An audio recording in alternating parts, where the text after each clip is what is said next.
Hi guys, welcome to Love and Lust audiobooks channel, updated daily with great audiobooks. So please subscribe to me if you don't want to miss it. Well, let's go to read this book, Seducing My Older Alpha Mate, Chapter 16, Sleeping Out. Simon's Paul. Lucky for him, I am such a vicious woman that I don't give up easily. Alice's eyes burned, telling me that she was serious. I already get too few things, so if it was me, I definitely would not give up. I will stop at nothing to snatch up what I like. My heart seemed to skip a beat. I stared at her, impressed by what she had said. It hurt to think about the fact that she didn't get much of what she desired, but the fact that she fought so hard for what she did want was admirable. I found myself wishing that I had that determination, that fire that burned into her life. I used to have such strong emotions as well, but they had ebbed out slowly over time. I could use that fire in my life. Laying on this beautiful mountain clearing was very relaxing, and I soon found myself opening up to her as we continued to talk. The more I talked to her, the more I began to understand her, and I found myself almost feeling guilty for bringing her out here because it was all going according to plan. And that's what was beginning to worry me. Flashback. I looked around my desk, waiting for Sophia to portal in. She had sent a message earlier to plan the meeting this time, so no surprises. With a quick glance at the clock, I relaxed. I still had a little over an hour before Alice would be here for her training. "Hello, Simon," Sophia said from behind me. I jumped at the voice and then collected myself. "Hello, Sophia," I answered. When I saw her, I couldn't help but smile. She was the one piece of home that I still had, and I instantly relaxed. She raised an eyebrow at catching me off guard and then returned my smile. "I'll get straight to business this time," she stated. "I have been looking into this Alice girl that you seem to be getting attached to," and I felt my heart tighten. "There's definitely a connection between her and the mutated rogues," Sophia began. "I asked around and some humans told me of a lab outside of the pack. Apparently, this lab has been searching for a girl that was taken away from them and into the palace. They have been trying to find a way to get to her for years. There is something special about her." I nodded my head at her words. Nothing she told me came as a surprise, but I still didn't want to necessarily hear it. It was hard to be getting attached to someone when I didn't fully know their history. I like to be prepared. "Anything else?" I asked. "Not yet. I need to find the actual location of the lab, and then I could get much more information." "Sophia, explain." I nodded. I needed to think of a way to get more information from the humans or find the lab, but I also needed to figure out the Alpha King's involvement. Why did he have a daughter associated with the mutated rogue? "What are you thinking?" Sophia asked, breaking my concentration. I sighed.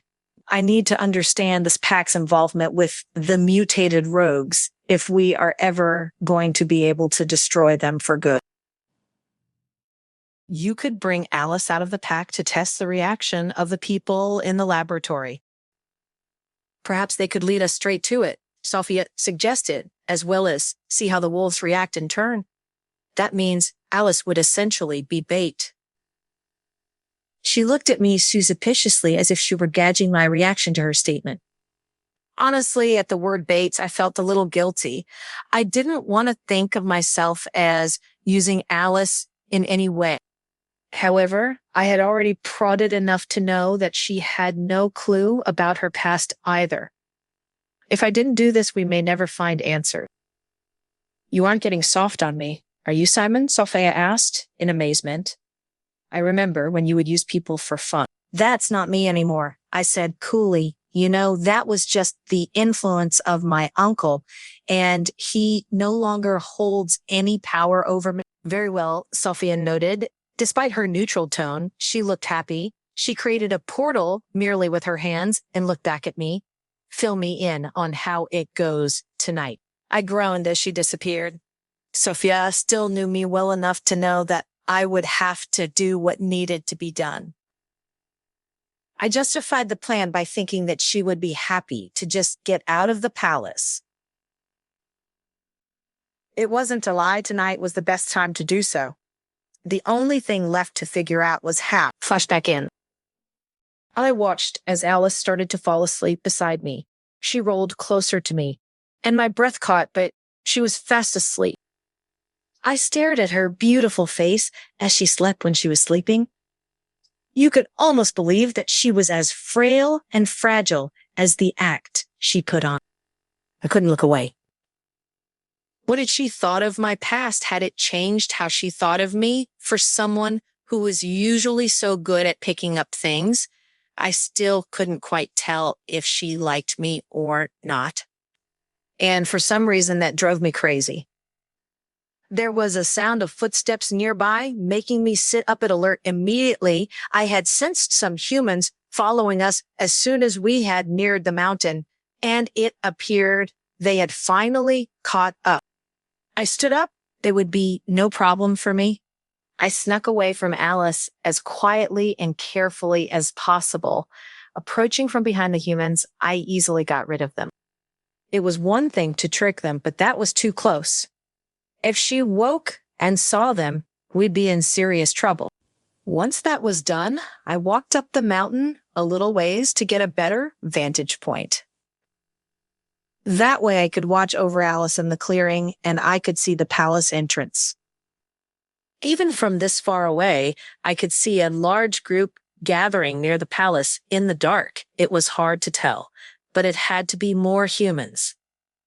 Satisfied that they had fallen for the trap, I made my way back down to Alice. I had called Elwin to help with the plan tonight as well. So at this very moment, he would be tracking the humans' whereabouts. The idea of people searching for Alice put me on edge, and I quickened my pace in a matter of seconds. I found myself back in the clearing and sighed in relief to see Alice still sleeping in the same spot. As I got closer to her, I realized she was curled into a ball and shivering slightly from the chilled night. The air on the mountain was a little cooler than below. Without thinking, I shifted back into a wolf and laid down next to her, pressing my warm fur against her. She mumbled in response and shimmied closer, making my insides burn, and a soft growl of pleasure rolled out. I meant to just warm her up, but I was feeling warmer too. I was just laying my head down in content when I felt a breeze of wind and snapped my head back up to attention.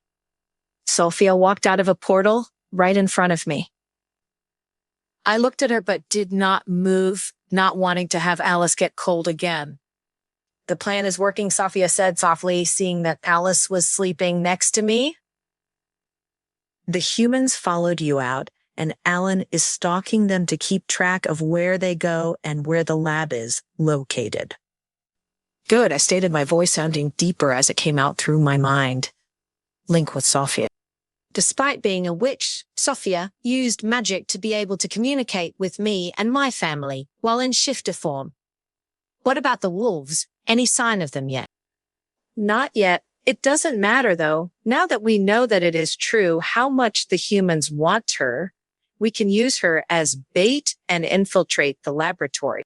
I looked down at Alice, still sleeping beside me, a slight smile on her face. Don't you realize what this means, Simon? Sophia urged. After we infiltrate the laboratory, we can figure out why and how they are creating these mutant wolves and destroy them. The mutated rogues will be no more, and you will have avenged little May. You can finally return to our country and see your sister-in-law. At her last words, I finally pulled my eyes off of Alice's gorgeous face. No, I said before even realizing it. What? Sophia asked, just as shocked. What about Alice? I asked. Is there a way to fix her? Not that I know of, Simon. She is not a werewolf or human. She seems to be something else entirely. She is not mad and seems to have more control as well. which is unlike any other mutated rogue I have ever encountered. Sophia sighed. I have studied the rogues you have sent me, but I can't promise anything. I have no idea how long she could live or if she would eventually go crazy as well. And the laboratory is obviously serious about getting her. They must need her for something. They won't stop. I continued to look at Sophia and knew what she was saying was right. I looked back down to Alice.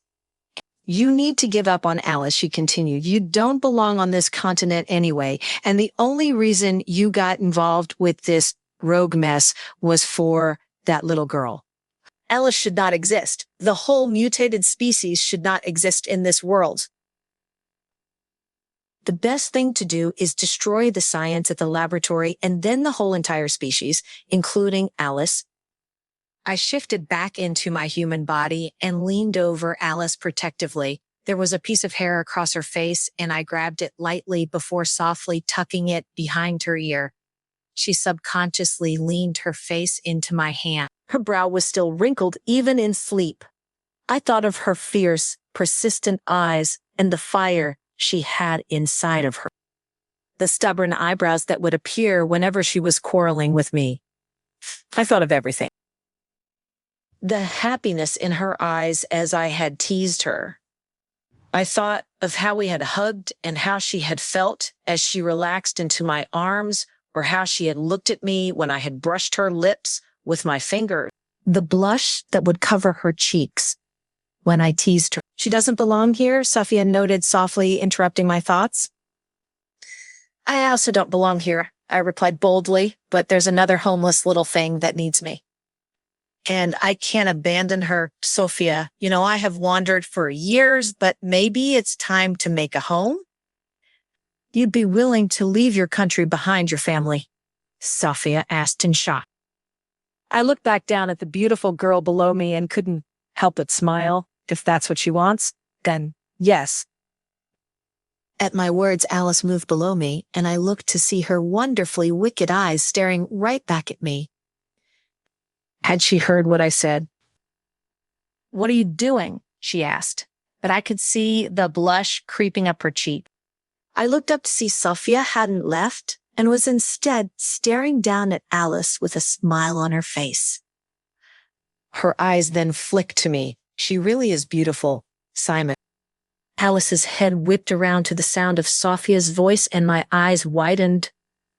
What happened to keeping this all a secret? Alice's body pressed back into mine, scooting further from Sophia. What? She asked, looking between the two of us. Sorry, I didn't know what to do, but before I could come up with a solution, Sophia gave a small nod and waved her hand in the air. Suddenly, Alice's body started to relax, and I watched as her eyes fought to remain open. Knowing she was dozing off, I raced around to the other side of her and landed in place just in time to catch her from falling over and hitting her head. My eyes lifted to Sophia as panic took over. What did you do? I asked through our connection. Sophia's smile didn't falter. Don't worry, she's all right. I just used a spell to put her back to sleep. Best to avoid questions. I'm sure you'll come up with a good reason for my appearance. But please remember, although she is beautiful, she is our subject, and we need to find out more about her to learn how to manage the rogue wolves. Understood. I looked down at Alice, who slept peacefully at my side. A knot formed in my stomach at Sophia's words, but I knew she was right.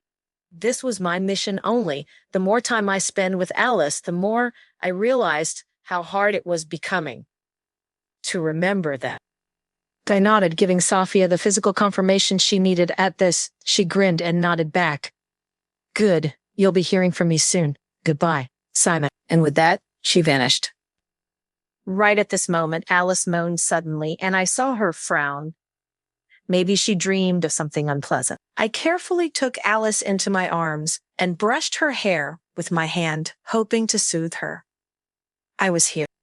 If it hadn't been for the days and days of training all night and working all day, I don't think she would have stayed asleep, but I felt her eyelashes flutter against my chest as her eyes closed in. I listened to her breathing deepen again and continued to stroke her hair.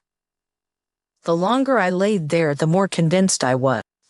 I wouldn't let anyone hurt her, even if it killed me. Chapter 17, Duel for the Ages. Alice's pop.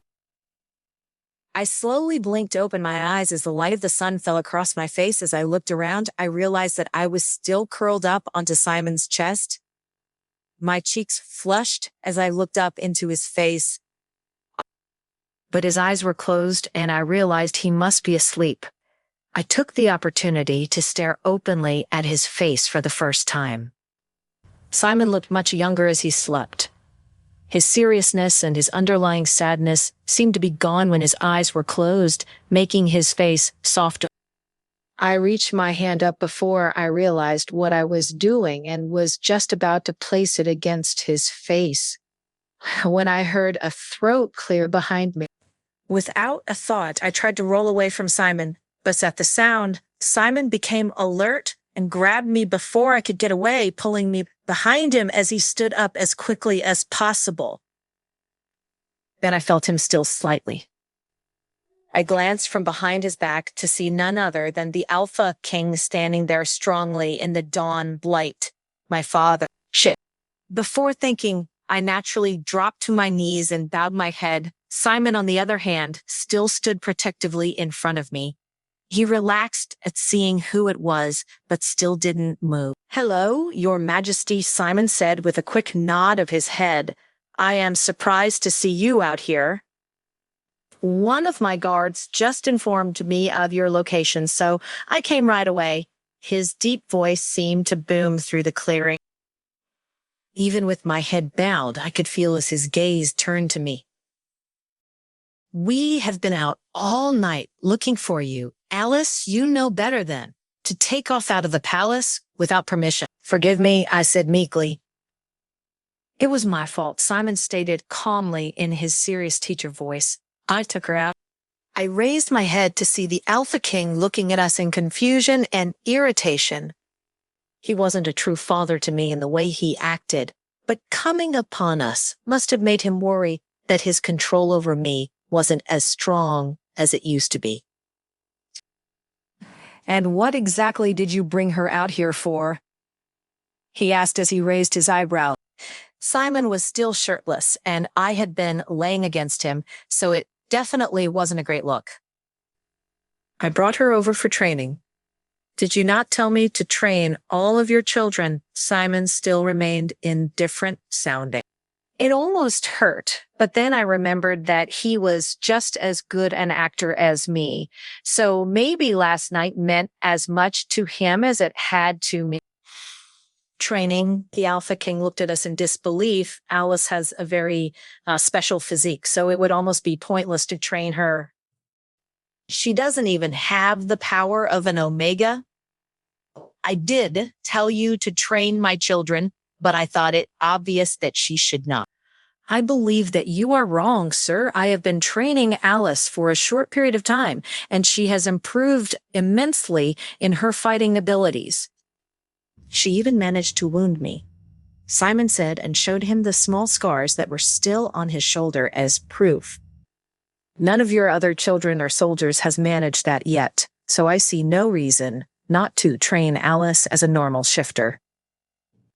My chest puffed in pride, and I sat up straighter than before.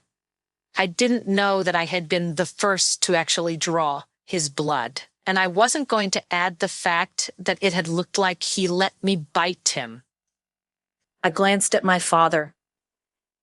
If I thought he looked shocked before, it was nothing compared to now the idea of me being strong, capable, or even better than his other kids seemed incomprehensible to him. He stared at us as if trying to do complex math.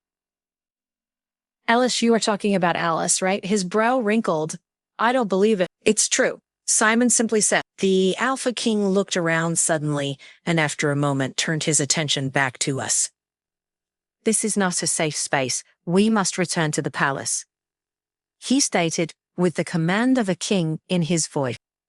"Simon, please do not take Alice out of the palace so casually in the future. I forbade Alice from leaving the palace because it is not safe out here. I worry for my daughter with all of these mutated rogues around. Simon nodded his head in understanding, but I could tell he was biting his tongue. He knew better than to believe the king's words, just like me. However, neither of us were going to say that to him either. Now let's go, my father continued. He turned and started to walk away, expecting and knowing that we would follow. As we made our descent back down to the palace, I turned to Simon, who walked in line beside me. When I woke up earlier, I saw a woman. I whispered to him while we followed a little behind the Alpha King. Who was she? At my question, I noticed Simon stiffened slightly, and then he shook his head, looking at me with furrowed brows. What woman? I narrowed my eyes at him. You know what I'm talking about, Simon, the tall, urethral-looking woman that was speaking to you. She said I was beautiful. That one. Simon chuckled lightly under his breath. You were clearly dreaming. There was no woman. Alice? His gaze was resolute. I wanted to push him, but I knew it wasn't the place nor the time, especially with the Alpha King not far out of earshot. So I swallowed my pride just this once and continued forward. We walked in silence the whole way back to the palace, with me attempting to keep my distance from Simon. I didn't need any more questions coming up about him and what we were doing last night. But I knew he was keeping something from me. I wasn't dreaming. I knew it in my core. Then another thought crossed my mind for the first time in my life. I had been comfortable and felt safe enough to fall asleep next to someone else. I had a hard time even sleeping in a room without a lock. And here I was falling asleep with a man I liked in a wide open field. And I wasn't denying it to myself anymore. I liked Simon. Now, the real question was just if he liked me back. Simon kept enough distance between us on the way back to not look suspicious, but also didn't pull too far ahead. It was as if he didn't want to leave me, and that was promising. When we returned to the palace, I saw the whole training group standing out front and dipped my head like a scolded kid. That was basically what I was. They all started to whisper as they saw us. Alice, you stay here for now, the Alpha King said, instantly spiking my anxiety. Simon, let's go have a private chat. I shot Simon a look that was obviously begging him not to leave me alone with these pirates, but he just gave me a look of encouragement and followed the Alpha King. As soon as the two men were gone, I watched as Olivia separated herself from the group and came marching up to me. The rage on her face was nothing new, so I just braced myself. Well, if it isn't the ugly bitch, Olivia began in her normal taunt, followed by a forceful shove. So tell me, Trash, how was your one night of freedom with Mr. Simon? Did he kick the shit out of you? I bet you deserved it. I ignored her as normal, knowing that if I talked, she would just continue the tirade. I don't know about that, Sister James said from behind Olivia. One of the guards said they saw her fly by on the back of a wolf. So it sounds to me like it was more of a joy ride. What? Olivia asked in a deadly voice as she snapped her eyes back to me. Have you seen his wolf? What does it look like?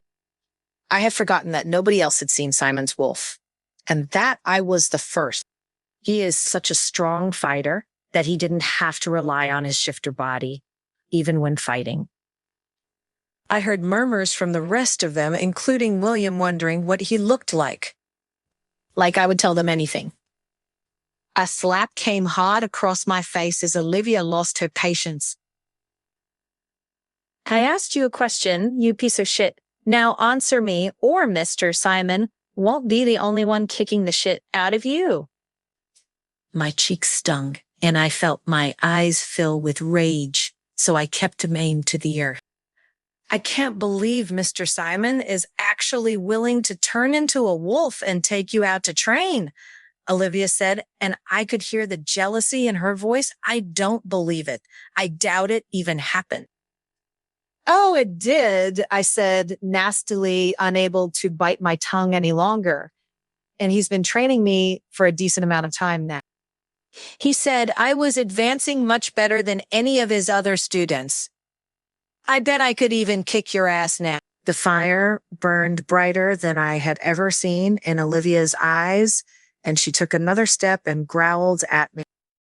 She was ignited and ready to take out all of her rage on me in full force, with something telling me that what she'd done before was her going easy on me.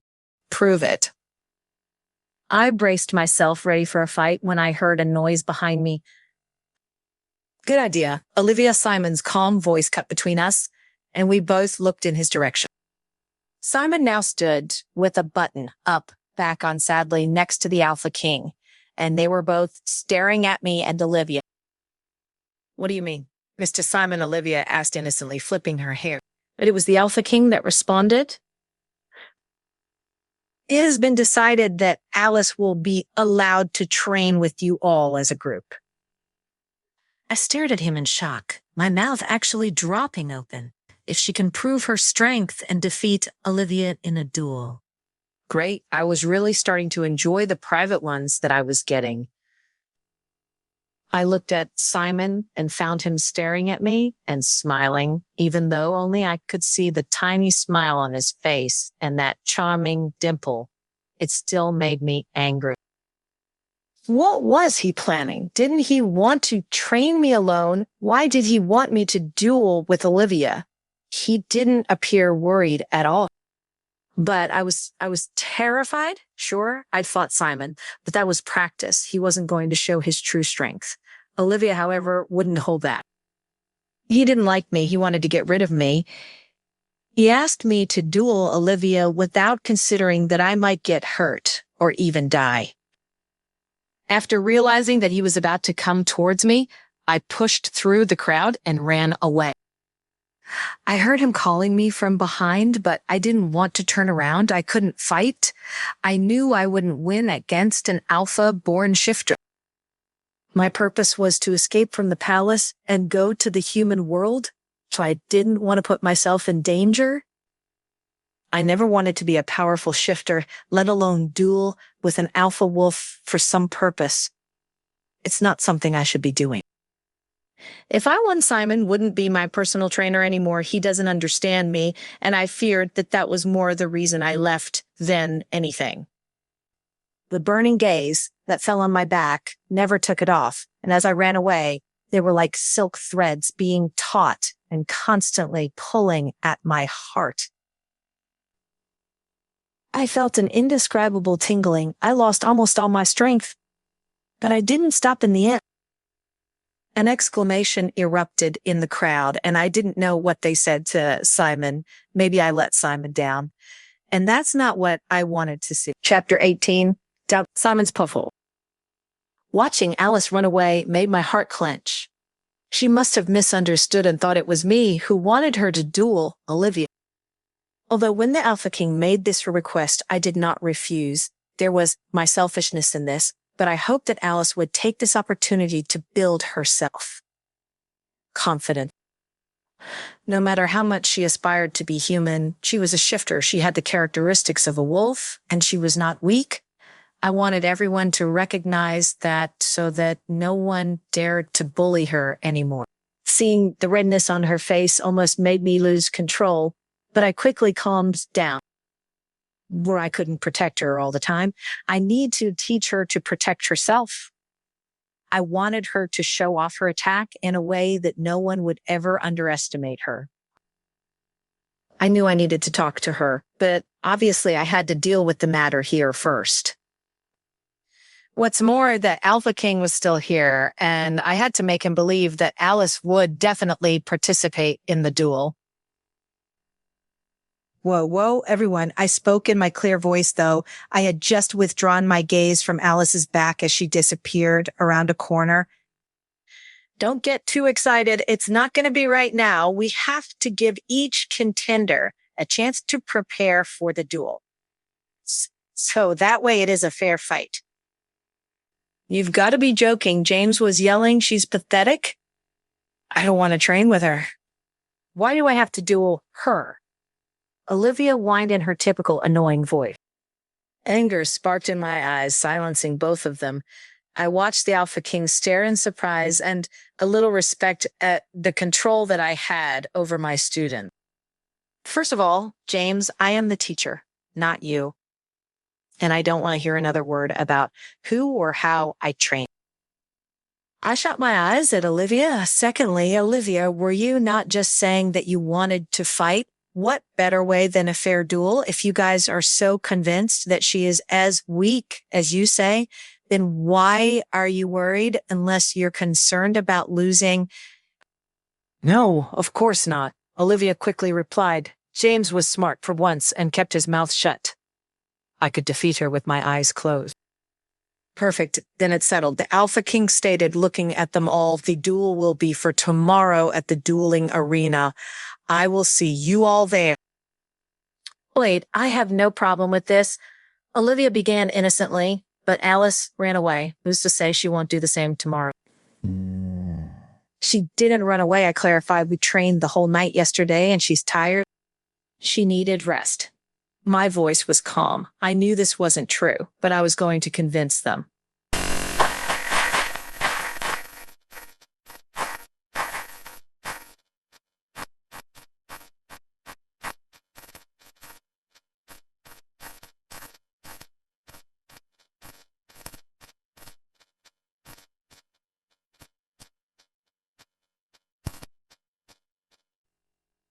If that's the case, I look forward to seeing her at tomorrow's duel. The Alpha King nodded and prepared to leave, giving me my chance to finally check on Idas. However, Olivia's voice stopped me. That's not fair, she whined from behind me as her father left. Why does she get more special training and I don't? What if I wanted one-on-one training? If you want more training later as well, then that is fine. But right now, I need to prepare information for Alice to explain to her how all of this will work. It'll be her first duel, and especially as shifter. So it's important for fairness that she also knows all of the facts. Olivia groaned. Fine, she probably needs the extra help anyway. Either way, I'll still win. And with that, she turned her nose up to the air and faced away from me, finally granting me reprieve. Without further delay, I walked towards the maid's residence. Alice's puff. I heard a soft knock on my door. Not long after I ran out, I knew it was Simon, and secretly I was waiting for him. The door handle turned, and he walked in. As soon as he closed the door to my room, I opened my mouth to speak, but was instantly silenced as Simon grabbed my face in his hand and turned it slightly to the side. My breath caught at the feeling of his skin on mine. I noticed that he looked concerned. This was unexpected. I thought he would be angry. How does your cheek feel?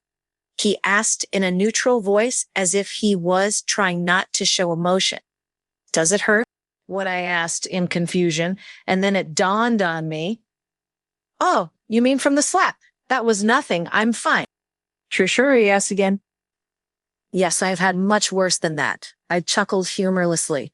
A slap is seriously nothing. Don't worry. I watched as the anger flashed in his eyes again at my words and looked at him in confusion.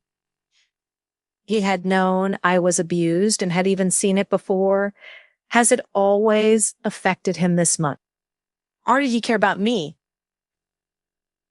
So, can you tell me why you don't want to train privately with me anymore? I asked, walking away from him so I didn't have to look in the eye. Sometimes I hated that I was so good at reading people. Some things I would rather not know. It's not that I don't want to train with you privately anymore, he said slowly. When I talked with the Alpha King, he had already discovered that I have been training you secretly. I just thought it better to avoid any more future questions by convincing him to let you train with the rest. I just nodded my head and he seemed to realize I still wasn't thrilled with the idea. Plus, with how fast you are learning, I think it would be more beneficial for you to learn more practical combat experience with your peers. Especially since they are more equal to you in strength than me. So you have more of a fighting chance against them. Speaking of, I sat on the edge of my bed. Is there a reason why I have to duel with Olivia in order to get into class? Nobody else had to fight for a spot. That was the Alpha King's stipulation because he still doesn't believe what I said about you. He said, though I thought you would enjoy getting to fight Olivia, payback for years of misery. Aren't you afraid that I will let you down? Olivia is an alpha wolf, but I hesitated. The silence was thick before he broke it with a laugh. Is that why you ran away? I blushed. The real reason was obviously more than that, but I couldn't let him know. Olivia beat me up for years, and intellectually, I could say she's an idiot.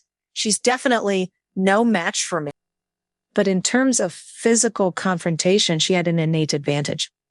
And I had a shadow for many years. Even though I had been trained, I was better than before. But I didn't think I could beat Olivia. Olivia wouldn't be soft. She would not miss any opportunity to kill me. Don't doubt yourself, or you're doubting me as your teacher and Olivia's. I'm serious about telling you that you can beat her. You even managed to hurt me, didn't you?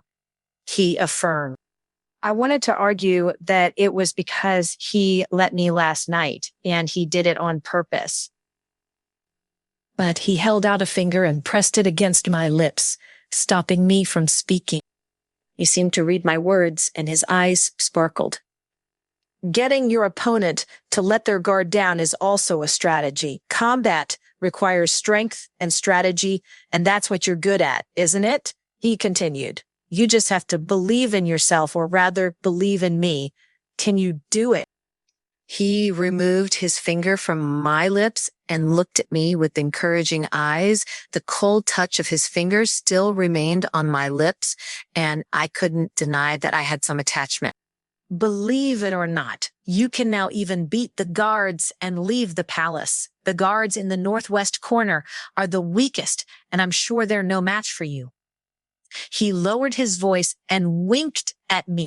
I stared at him in disbelief and opened my mouth wide. What does he mean? Doesn't he know that I had always wanted to escape the palace, or is he encouraging me to escape? He didn't even care that I could leave. My eyelashes dropped, covering the loss in my eyes, but his next words made my heart lift again. The duel will be for tomorrow at noon at the dueling arena. I hope to see you tomorrow, Alice. His tone had a hint of pleading that I couldn't avoid. I think you just want to see someone fight for you. I attempted to tease, though. I could feel my nerves starting to grow. I looked up in time to see Simon smile at me. You are coming to be my official student. Don't you want to fight for the teacher? He teased. I scoffed at him, playing off how nervous I was starting to feel. Simon seemed to sense it, though, because he knelt down on the floor in front of me and looked up at me. He put his hand on my knee in what he probably thought was a soothing way. But instead, anywhere he touched made my skin burn. I am just doing as the Alpha King asks of me. He is the one who brought me here, and he could easily send me off. Simon squeezed. His eyes looked at me questioningly. You don't want that, do you? No, of course not, I said breathlessly as I looked into his intelligent eyes. He looked as if he was still wanting answers, but before he could ask the questions, there was a light knock on the door. I stood up and walked to the door, taking a steadying breath before opening the door. What is this I hear about a duel with Olivia that is happening tomorrow? Joan asked instantly in a huff as soon as I opened the door. And what about the gossip that you have been secretly training with that pretentious teacher? I quickly stood to the side so that she could see that Simon was in my room. At first, she looked shocked and stared at me in disbelief. But then her face turned white as she realized what she had just said. and she instantly began to apologize. "Don't apologize to me," Simon said as he walked up and held his hand out to Joan. "I am the pretentious teacher, and yes, I have been training your daughter in secret for the past few weeks now, and she does indeed have a duel with Olivia tonight." Joan looked at me in confusion, and I felt my cheeks flush. That only caused her to look at me in even more confusion. I shook my head slightly, trying to signal to her not to say anything. "Wait, what?" Joan looked puzzled as she glanced back and forth between the two of us. "I can see that you guys need some time to talk," Simon said perceptively. "I will go ahead and leave to give you space." "You've got this, don't worry." He winked at me before turning his attention to Joan. "It was nice to meet you." And with that, he was gone. There was a moment of silence before Joan could actually form any words that she wanted to say to me. What she started slowly in the hell was that, "Are you in a relationship with the teacher?" What? Of course not. I did not think that's what she was going to say. No, he has just been teaching me. "But you like him, I can tell." Her eyebrows seemed to be touching her hairline. They were so raised, and you never like anyone spill. "I'm not saying I do or I don't," I blushed, not wanting to lie to Joan. "Well, what can you tell me?" she asked in exasperation. "What is all of this training and Olivia thing that is going on?" Long story short, I convinced Simon to train me knights in secret for the past few weeks, and now for the Alpha King to accept my spot in the other training session. I have to prove myself by defeating Olivia. "Oh boy," Joan stated with a whistle, "dear. You have to be nervous. How are you feeling?" I had no idea. How was I feeling about it? Scared, nervous, all of the above. Somehow, when it came to anything involving Simon, I wasn't so sure anymore, and I really wasn't sure, was I going to even go? Chapter 19. The other side of the wall. Alice's pulse. The nerves were still mounting as I walked to the lake. I had continued to talk with Joan in my bedroom, but she had not calmed me down. So I left to get fresh air. It was starting to get late, and I wasn't sure if Simon was still going to show for our regular training session. I hope so. I would much rather keep privately training anyway. Simon was ignorant if he thought I would do well around the rest of the palace wolves. Just because I had gotten comfortable with him, it didn't mean that I was magically going to be comfortable with the rest of them. Simon hadn't tortured me my whole life. I walked up to our usual meeting spot and was hurt to see that Simon wasn't there.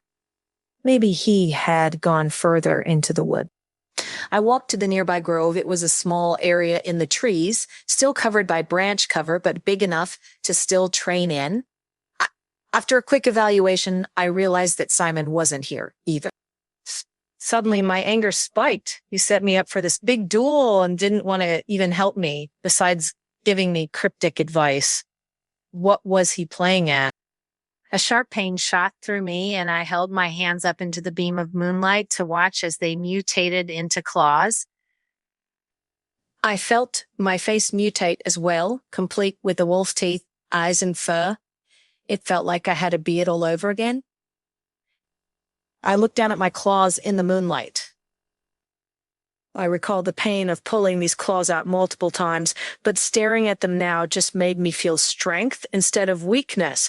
Training with Simon had indeed made me comfortable with this part of myself. They were what made me who I was.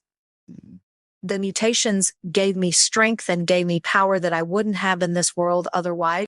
Even though I still couldn't turn into a full wolf and couldn't feel a wolf soul inside my body, the strength coursed through me. Simon's teaching style might be serious, but it obviously was working. Thinking about Simon made me remember the night before when he had taken me to the mountain, and I felt my cheeks redden. I shook my head irritably. He obviously didn't feel the same way about me. He wasn't even wanting to spend nights training me one-on-one anymore. Simon was a mysterious and dangerous figure. The only reason I had approached him in the first place was to use him. He was a teacher, and I needed to gain enough strength and combat power to escape the palace. If I joined the rest of the wolves for training, it would give away my cover. I had spent years pretending to be weak and harmless, so if I took this duel with Olivia and beat her, I would show them how strong I actually was. Now, the answer was clear. If I ever wanted to escape from the palace, then I couldn't duel against Olivia. The target on my back didn't need to be any larger than it already was. Now that I thought about it, now would be the perfect time to leave the palace. I was already close to the border. As Simon said, the guards in the northwest corner of the palace were weak, perhaps because Simon lived here. The Alpha King saw no need to strengthen the defense. Simon was too powerful anyways. He'd get through them easily. I had almost forgotten my initial plan, and I couldn't recall when my attention had shifted to anything but escaping with Simon. I completely forgot that I wanted to run away. But now I could leave the palace by myself. I was more than capable, so what was I waiting for? I felt a pulse through my body and looked down to see the mutation beginning to fade away. With my claws returning to my fingers, I grabbed my cell phone from my secret pocket. Joan at least deserved a message to let her know that I was leaving. When I opened the phone, though, I saw Simon's information at the top of my recents. And before I realized what I was doing, I pressed the dial button. Then I came to my senses and was just about to hang up when I heard Simon's voice. "Hello," he answered, sounding confused. Yeah, I realized I had never given him my contact information. I had just taken his from Alan. He didn't realize that it was me. It surprised me that he wasn't asleep yet. I had been sitting in the grove for quite a while now, and I figured if he wasn't training me, then he would have gone ahead and went to sleep. I didn't speak. I didn't know what to say. He'd probably hang up soon. "Alice," he called out over the phone, and I felt my eyebrows raise. "How did you know it was me?" I asked. Simon just laughed. "What's so funny?" I asked, my irritation spiking again. "I guessed you would call me," he said, and I could still hear the humor in his voice. "So I was waiting for you." The idea that he knew me so well annoyed me even further. "Well, you'll just have to keep waiting for me because I'm not going tomorrow," I said angrily. Simon started laughing again. "Oh, y'all show. I have no doubt, no offense, Alice, but you're all bark and no bite." I gasped and quickly punched the end button on the cell phone to hang up the call, huffing out an annoyed breath. I had a bite, and if I didn't show tomorrow, he'd definitely see that too. I leaned back against a nearby tree. It reminded me of the time that Simon had pressed me up against it and covered my eyes. Just remembering it now sent tingles across my body. At the time Simon had said that my eyes were ugly back then, his words had still been cold and indifferent, but now, no matter how angry I was, Simon laughed and smiled, and for some reason, his laugh and his smile made me feel happy. I didn't know why Simon was so sure that I would come tomorrow, and for a moment, as I remembered my time with him, I thought about it. I thought about staying. But then I shook the sense back into my head. I needed to escape the palace while I still had a chance. Simon was going to look like a clown, and I was going to be free. Finally, I turned towards the wall, preparing myself to sneak over it, when all of a sudden I noticed a person sneaking around at the head of the wall, and they were holding a gun in their hands. Simon's bavot. I stared at the flashing screen of my phone that showed me that Alice had ended the call. The smile that was spread on my face suddenly faded, and I felt the strong need to go and find her. When I was talking to her, I had faked confidence, but inside I really was worried. Not that she wouldn't fight, but that she wouldn't come at all. I knew she wanted to escape, and tonight I gave her the opportunity to do so. Part of me thought she wouldn't take it, that she'd be too scared. But the other half of me was worried she would. She did have bite, and I knew it. I only said it to get under her skin. But what if I pushed her too far? It's not that I wanted her to leave. No, the person who didn't want her to leave the most was me. But I was going to give her the chance to make a choice. I had no idea what she'd choose. She wanted to leave the palace for so long to go to the human world. Was there anything here that was worth her staying? I shuddered to think of what punishment would be given to her if she were to not show up for the duel, or if she attempted to escape and didn't make it. I guess one good thing about her leaving would be that they couldn't punish her if she wasn't here. I had watched her walk up to the lake and wait for me earlier tonight, but I kept myself from going out to meet her. She needed to make this decision for herself, no matter how hard it was for me. If she didn't want to fight Olivia, then I couldn't make her. I knew she was upset about ending the private training as well, but we couldn't train privately forever, especially when the Alpha King already knew. I was not afraid of the Alpha King, but before I achieved my goal, this was not a good time to conflict with the Alpha King. My intentions were still pure in the way that I was here to defeat the human lab and the mad, mutated wolves. But how was I supposed to explain that I had grown attached to Alice and that I trained her, knowing fully well that she was just trying to get strong enough to leave? But once I had heard her voice over the phone, I knew I couldn't stay away any longer. So I left the building and headed to the grove. I had seen her walk in that direction. It didn't take me long to find her, but as I came up behind her, my breath caught as I saw the human standing on top of the wall. Then I heard movement from beside me, and I moved quickly, wondering if they were already inside and were planning to surround her. However, the person holding the gun from beside me turned out to be Joan. She must have followed Alice out here out of worry, but I was surprised that I hadn't noticed her sooner. Nobody could usually go unnoticed by me. I made a mental note to find out more information about her later. I had thought she was a simple human palace chef.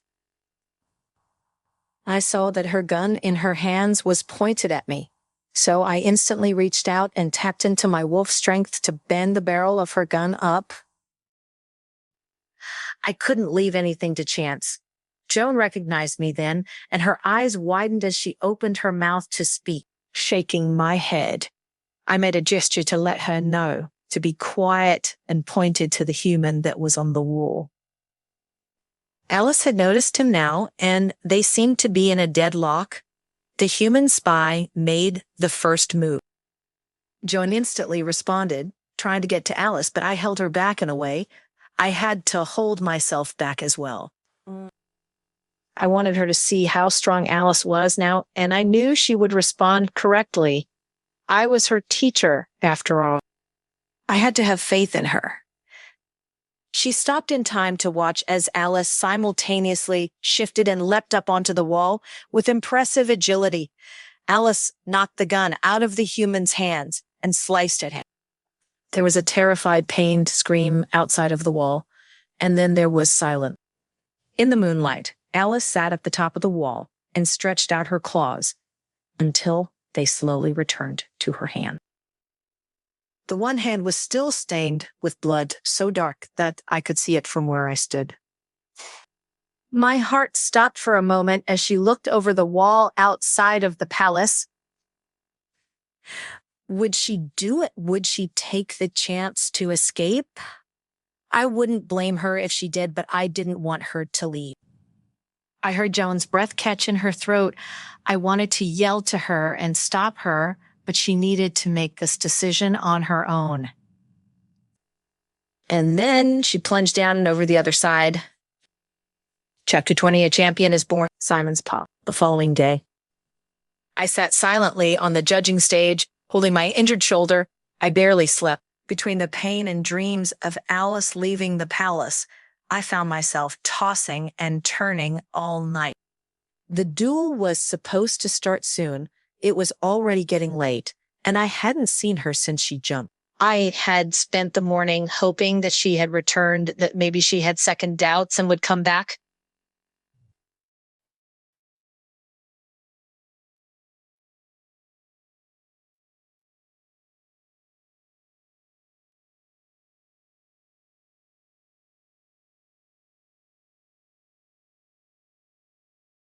Right. But I hadn't heard from her since our phone call and didn't see her anywhere around the grounds all day. Maybe she really did leave. Olivia, on the other hand, I had crossed paths with everywhere.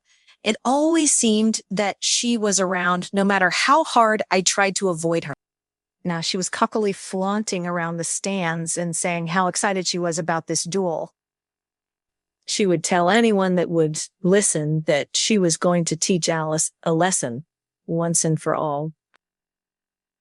Every time she talked, I ground my teeth together to keep from snapping or saying something I'd regret.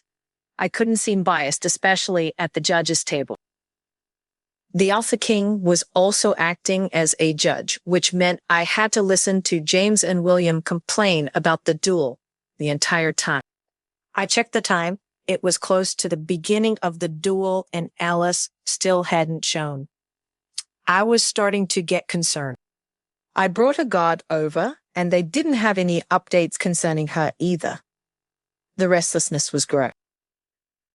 Mr. Simon, it seems that if Alice won't show, we can put an end to this farce, the Alpha King stated as he began to rise. It seems that she decided to give up this opportunity we so graciously presented her with. And my daughter is getting anxious. Your Majesty, I began calmly, trying to hide my own nerves. If I may, it's not 12 o'clock. There are still 8 minutes left. Mr. Simon, my time is precious. He was growing impatient. I could tell. Your Majesty, you and I are both punctual people. I understand. What's the harm? I insisted as if I never doubted Alice would come. Fine, I can wait another rest of minutes, Mr. Simon. But if Alice doesn't show, you will stop training her. The Alpha King demanded, it's a waste of your talents. Understood. The tone of voice in which he spoke of Alice made me angry, and I was about to answer when the crowd began to murmur loudly amongst themselves. I looked to where their gazes landed and saw Alice as she entered the building. She looked nervous and tense, but she was here. She stayed. Alice's puff. I walked into the stadium prepared for the duel.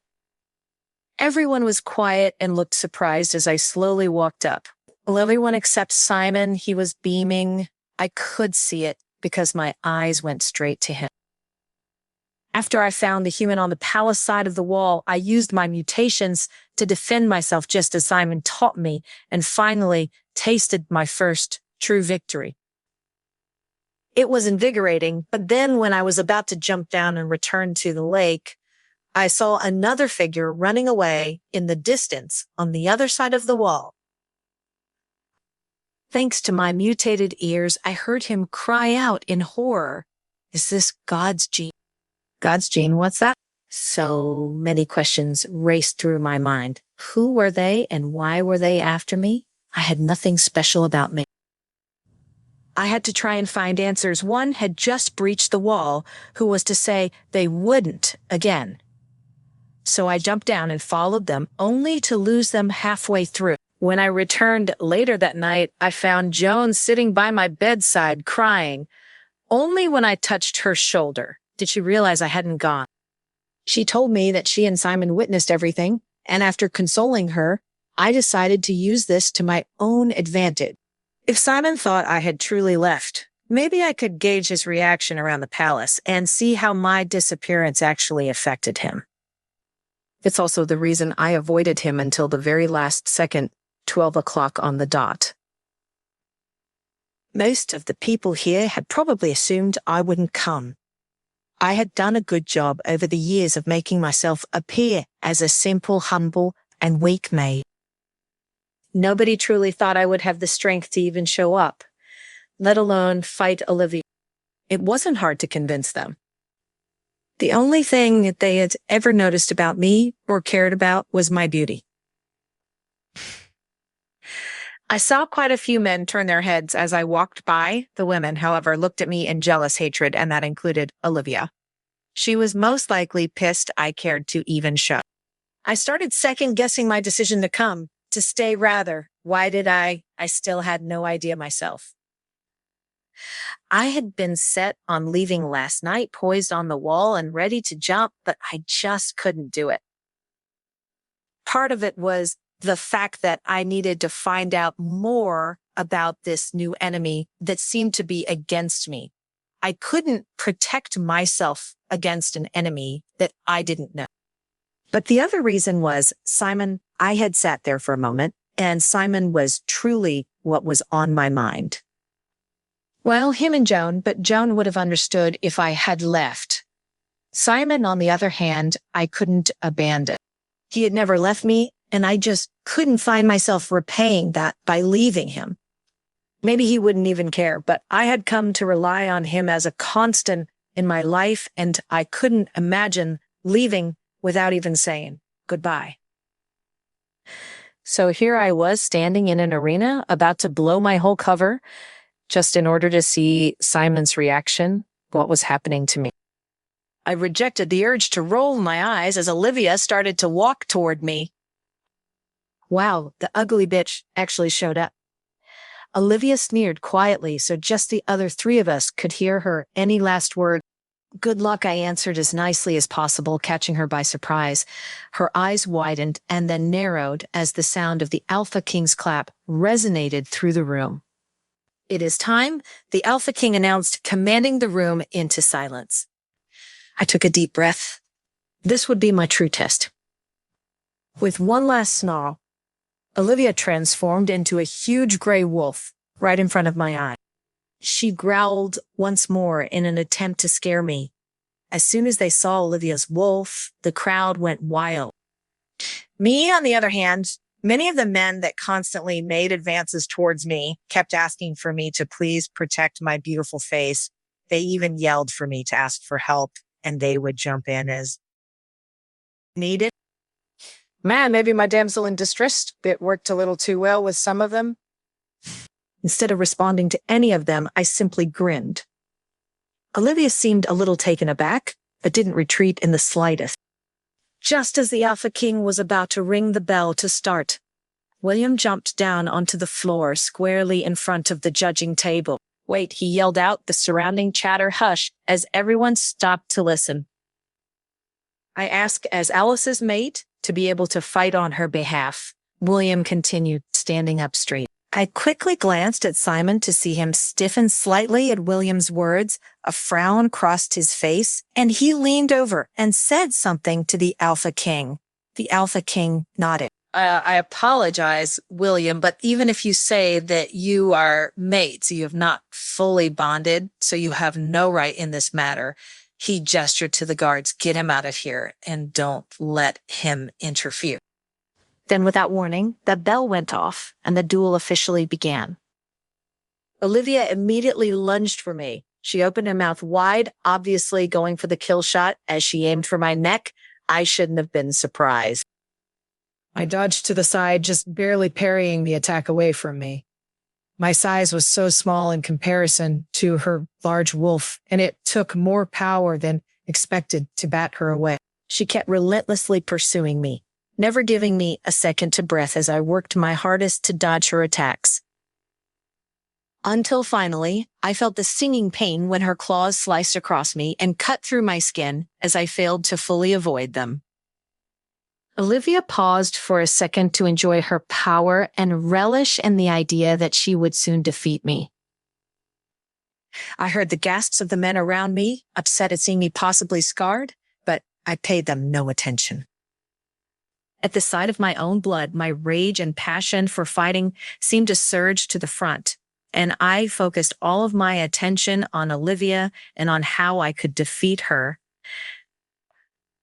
As I stared at her, she lunged once more. But this time, I was ready. I was going to win. Simon's paw. I held back the growl that wanted to leave my lips at the things these men were shouting at Alice while she fought against Olivia. I looked around at them in disgust and realized that many of the ones that couldn't keep their eyes off of her already had their own mates. I remembered the argument that we had on the mountain the other night and understood a little more why she had not been convinced of the mate bond.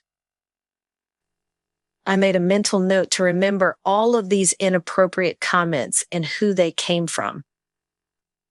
Watching Alice getting injured over and over again was a lot harder than I thought, but I kept my face neutral as the battle continued. It was easy to stay calm when I was sure she would win. The more injuries she got eventually forced her mutations out, and she switched from the defense to offense. Olivia was not expecting this, so Alice easily made contact with a few attacks, drawing blood. Then, as soon as there was an opening, Alice leaped onto Olivia's back. No matter how hard Olivia tried, she couldn't shake Alice off of her. Alice had dug her claws in and tucked in close. Then, as Olivia tired, Alice reached a sharp claw around and pressed it against her eye. The crowd went silent. "Admit defeat, or I will blind you," Alice said clearly through the silence. Olivia growled deep and loudly. She nipped the air in an attempt to reach for Alice, who simply smiled. She was free to be who she always was in here in front of everyone. And it was a sight to see. Without a word, Alice flicked her wrist and sliced right above Olivia's eye. Olivia yelped out in pain, frustration, and fear, and then slowly bowed to admit final defeat. That was it. Alice had won. Alice jumped off of Olivia's back and stood in the ring, straightening her back as she looked around at the shocked crowd. Her gaze slipped by me.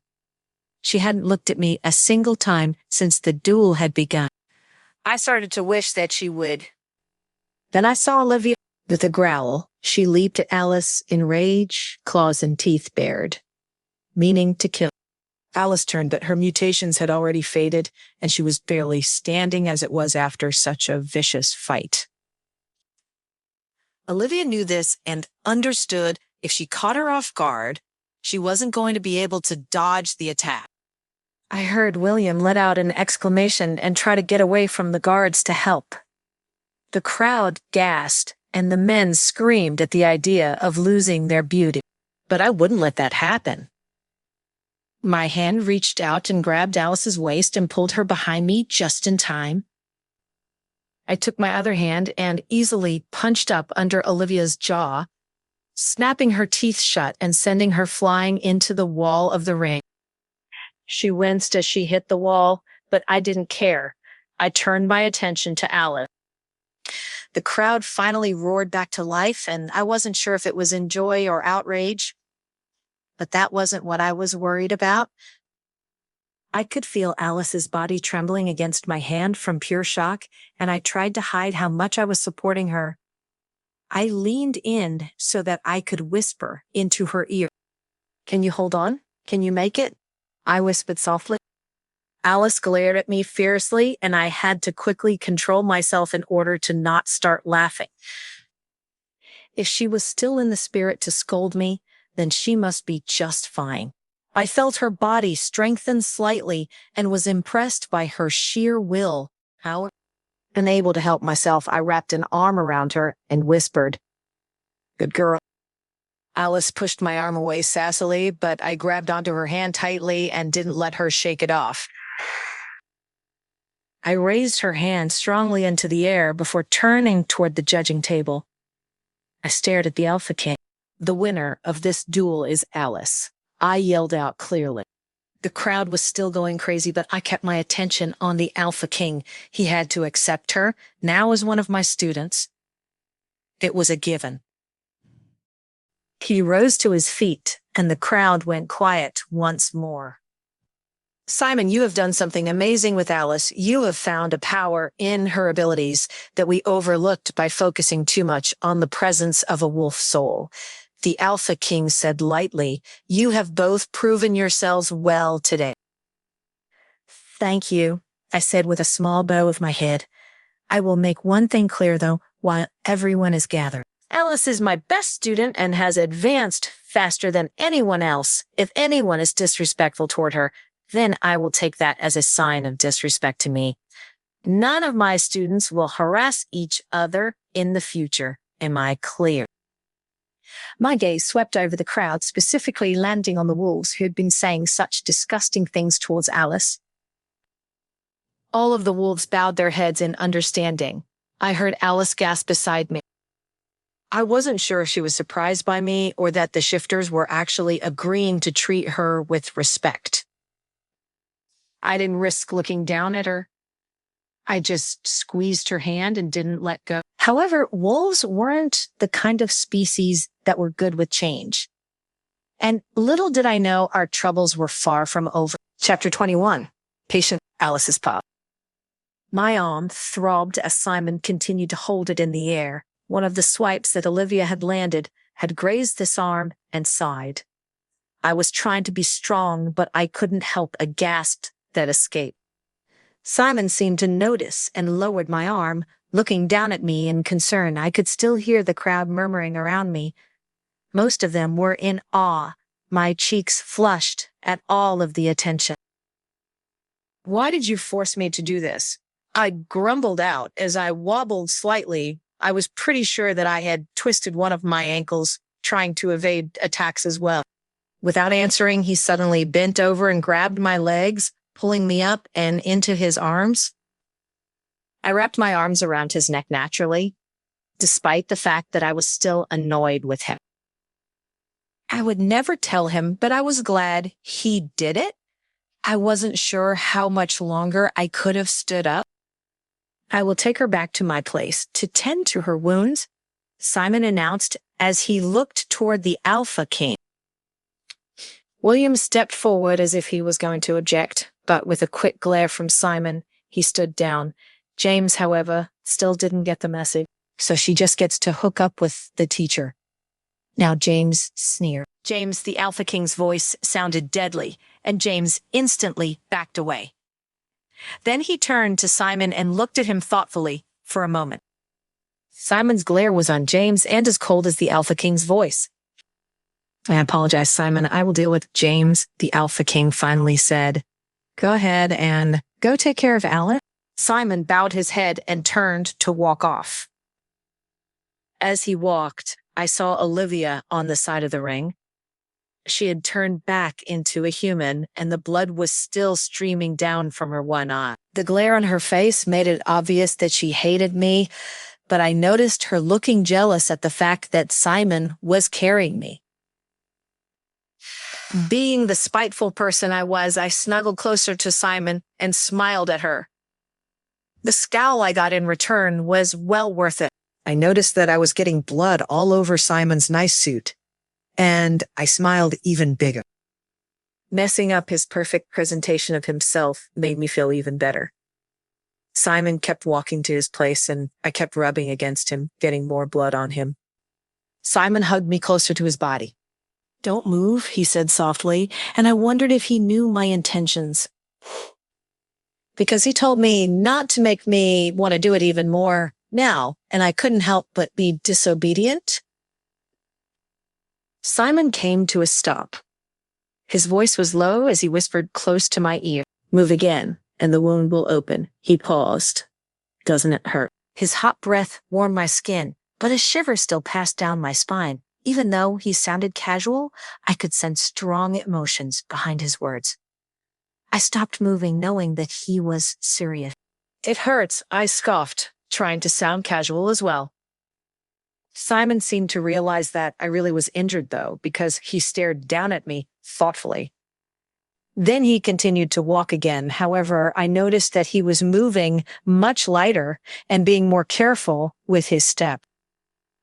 "You only have to endure the pain for a little longer," he said quietly, as he took a deep breath. his tall body wrapped around me as we walked by a small group of people. He turned to take the path that would have fewer people. It was as if his body was protecting me from all of the mayhem of the world around me. I dropped my head against his shoulder, exhausted even though I wasn't the one walking. Simon's pace quickened slightly, but he still moved more gently than before. When we finally arrived in his room, he placed me on what I assumed was his bed and asked me to lie down. Without even worrying about his bloodied suit, he walked over to the smaller desk and started to grab some ingredient. "You are going to have to take off your clothes so I can apply the medicine to your wounds," Simon said, with his back to me. Without even questioning him, I sat back up and stripped off my clothes carefully in a couple of spots. Then I pulled the covers back and hid my body under them. I should have felt guilty for covering his bed in blood, but I was still mad that I was in this situation anyway. It was all his fault. He wanted me to fight for him, and so I did. I could be gone right now, far away from the palace and everyone inside of it, but I couldn't manage to stay away from him. Deep down, I knew that it wasn't Simon's fault and that I had made all of those choices myself, but man, did it feel good to have someone to blame. Simon turned back around and seemed surprised to find me so obedient and already undressed. Granted, I usually argued with him about everything, but my wounds really were starting to ache. He walked up to the bed with his arms full and started to mix together everything. Swear to God, if this stuff gave me a beard, I would kill him. "Turn on your stomach so I can see your back," Simon said softly. It seemed to get the worst of it. I rolled over slowly, making sure that the blanket kept my front covered. Simon took a deep breath as he took my back, and that made me a little worried. I knew I had been hurt, but maybe it was worse than I thought. His hands were cool and gentle as he began to rub ointment over my skin, and I sighed in almost instant relief. Simon was being very cautious. I knew that it should hurt, but at the moment, all I could think about were his hands all over me. I was used to pain, but I wasn't used to gentle touches. The room was quiet and tense as Simon continued his work skillfully. He covered my side and my arm in ointment as well. The more he worked on me, the more mad he seemed to get, which just pissed me off even more. "What did I do to him?" Don Simon said, standing up to put away the mixtures. I grabbed the quilt and pulled it over my head, covering my entire body. I heard him set down the medicine, and he pulled the quilt down off of my face. "Are you angry?" Simon asked. "No," I said firmly, speaking words for the first time in a while. Simon's lips curled up. "So you aren't upset about the duel?" "Well, I didn't have much of a choice, did I?" I snapped back. "I told you it was your choice." Simon's smile spread further. "I just said I knew that you would choose right." I pursed my lips together and threw the quilt back up and over my head. Simon didn't stop me, and I heard him sit back down next to me with a sigh. Simon's paused. There was a small piece of hair sticking out of the top of the quilt as I stared at the shape beneath it. The injured shape. My eyes zoned out as I thought about the way that Alice had fought for me in the ring. I remembered her stubbornness as she tried so hard while not even looking in my direction a single time. Her puffing up in pride after Olivia had admitted defeat, not speaking a word. I couldn't help but laugh as I remembered my fierce little wolf cub, and I laughed and laughed and laughed. For the first time, I felt like the hole in my heart was filled. It was euphoric. It turned out that all I needed all along was a fiery and stubborn girl who would bring that passion back into my life. who would test me and bring me back to who I really was, and who would never abandon me, who stayed and fought. Alice might not understand love, but I was finding myself wanting to teach her. After all, I already taught her so much else, so why not this? I would teach her slowly. I had already been waiting for so many years, so who cares if I had to wait a little longer? She was worth it. I could picture her running towards me and away from everything else, and I wanted to give that a chance. But I wanted it to be that her choosing me, I wanted to feel what it was like to be chosen. However, I wouldn't give up until she chose me. I stood and bent down quietly, dropping a kiss on the top of Alice's exposed hair. I felt as if the barrier that I had put up to separate me from the world was gone at this moment, and the only thing that mattered was her. Alice pulled down the quilt slowly, and her look of annoyance changed as soon as she saw my expression and knew that I wasn't teasing her. She looked confused, but I saw her cheeks flush slightly. Maybe it would be easier to get her to choose me. Then I thought, whatever you want to do it quickly. Alice said, softer than I was expecting. I hurt to death. In her words, I was reminded of her current condition. However, I could see that she was nervous. What should I do? I asked, slightly teasing her. Her face turned bright red now. Who knows what you want to do?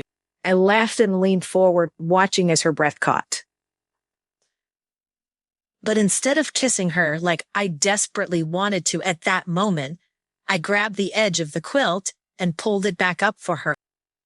Then I tucked it gently around her and put my hand up to her face to softly tuck her hair behind her ears. My hand lingered on her cheek for a moment before I managed to pull it back. I just want you to get some rest now, I said softly. Sleep will help your body recover faster. Alice looked at me in disbelief, her eyes almost blank. So I brushed my thumb across her eyes, making her shut them, hurry up and sleep. Don't be cranky. I could see her eyelashes trembling slightly, but she didn't reopen her eyes. Why did I have to fight today? Alice asked quietly. I was quiet for a moment. I didn't realize how much of an issue this was going to be for her. In my mind, I thought she would have rejoiced at the chance to fight and beat one of her tormentors. But she had a right to know all of my thoughts. Because you are mine, my student, you are precious and cannot be looked down upon any longer. I honestly answered, I wanted them all to see the real you. Am I really your best student? She continued in the same quiet tone. Who else would be? I asked her. I've never spent so much time, energy, or even thought into someone else. Liar, Alice said after a long pause. It almost sounded as if she was jealous, which made me realize who she was talking about. My sister-in-law. I stood there for a moment, thinking about her words. Alice laid there in silence, with her eyes still closed, but I knew that she wasn't asleep. She was waiting for me to respond.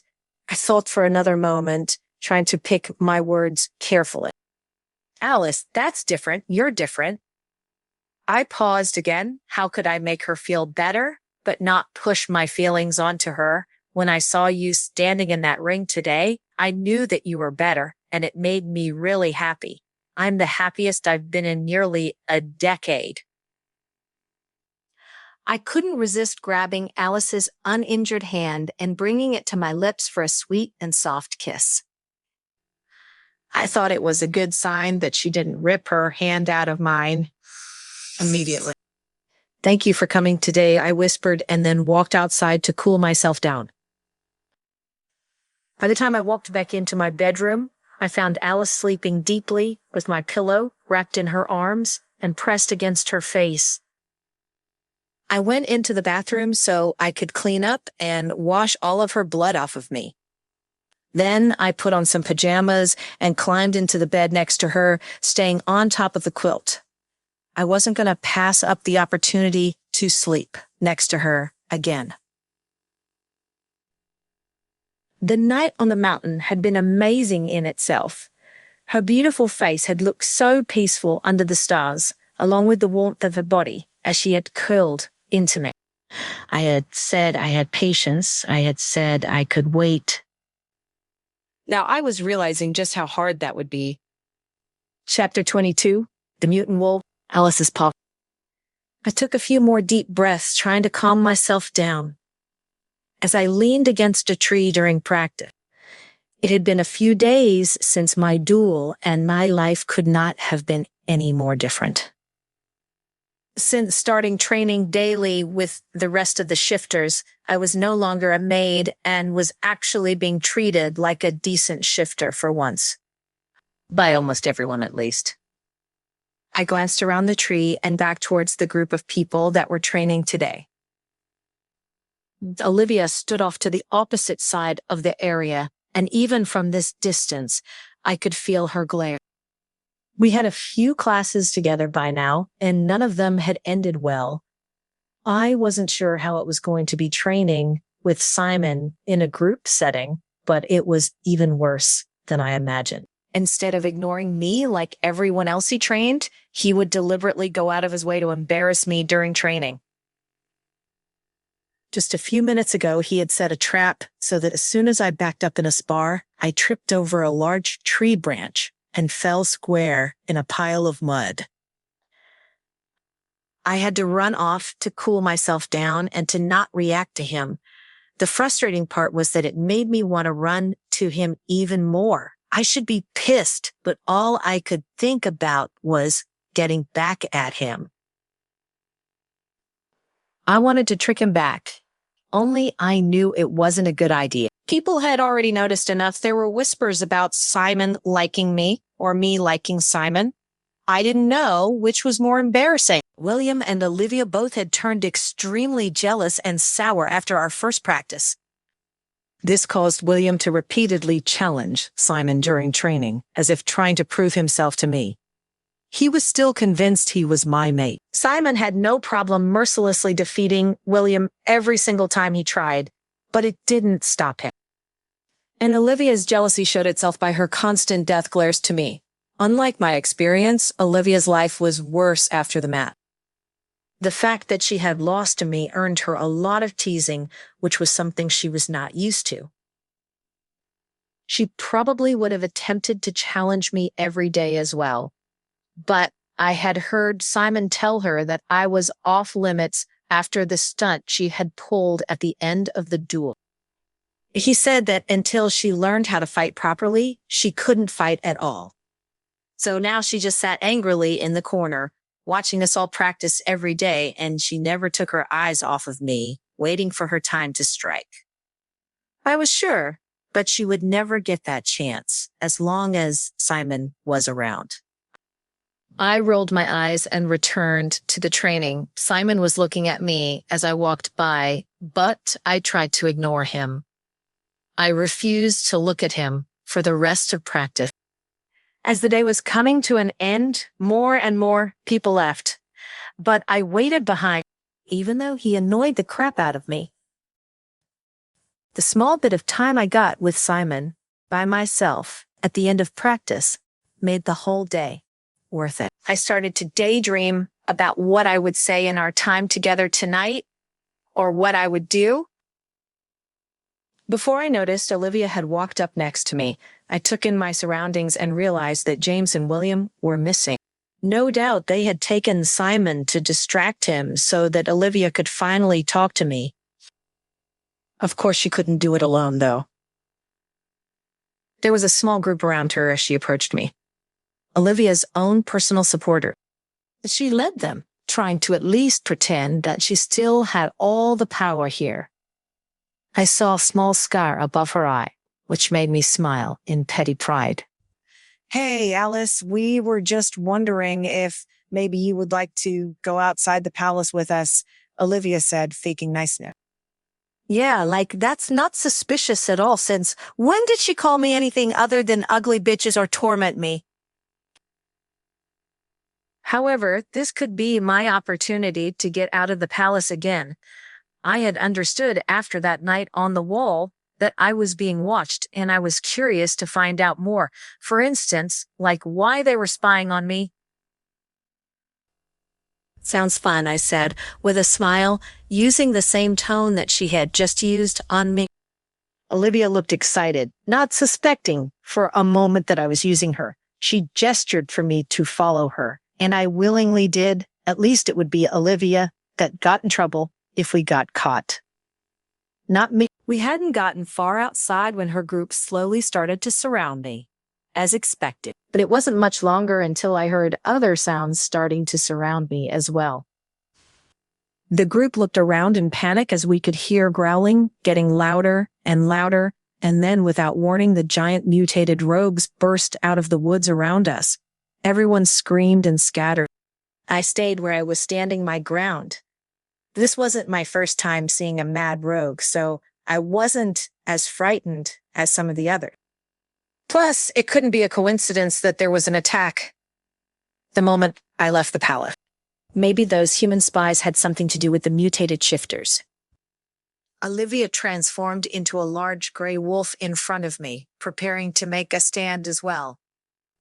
We were the closest to the middle of the group, so we hadn't had the chance to escape like the others that were closer to the gate. One of the other girls that was standing by me screamed and turned to run. I watched a mutant stepped up and bit her head clean off. The body almost seemed to fall in slow motion as I watched, and my blood ran cold. There was another noise to my side, and I whipped my head around. A large pickup had pulled up with a cage in the bed, and I watched as two humans jumped out. They started to walk towards me, and I realized that they meant to put me in the cage. I backed up, but before I could get any further, two of the mutants grabbed me tightly by the arms and used their unnatural strength to throw me into the cage and shut the door. I slammed my head against the bars and was dazed. Now, I was panicking. It all happened so fast that I hadn't had time to think or time to react. I watched as the mutants continued to kill more and more of Olivia's group around me. Olivia herself was fighting hard still, but she had no chance of winning and would most likely die soon as well. This was not good. This was not what I had expected when I left the palace with Olivia. I had assumed that it would simply be more humans that would interfere. The fact that the mutated wolves were there also was terrifying to think of. What did any of this have to do with me? What did they want with me? I closed my eyes for a moment as my head throbbed and was surprised to see Simon's face in my mind. Maybe I hit my head harder than I thought. Hopefully, one of the few wolves that had escaped had found him by now, and he was on his way. It wouldn't have taken him long to deal with William and James, and he had to have noticed that I was missing. I opened my eyes again, determined to not let Simon find me in a cage.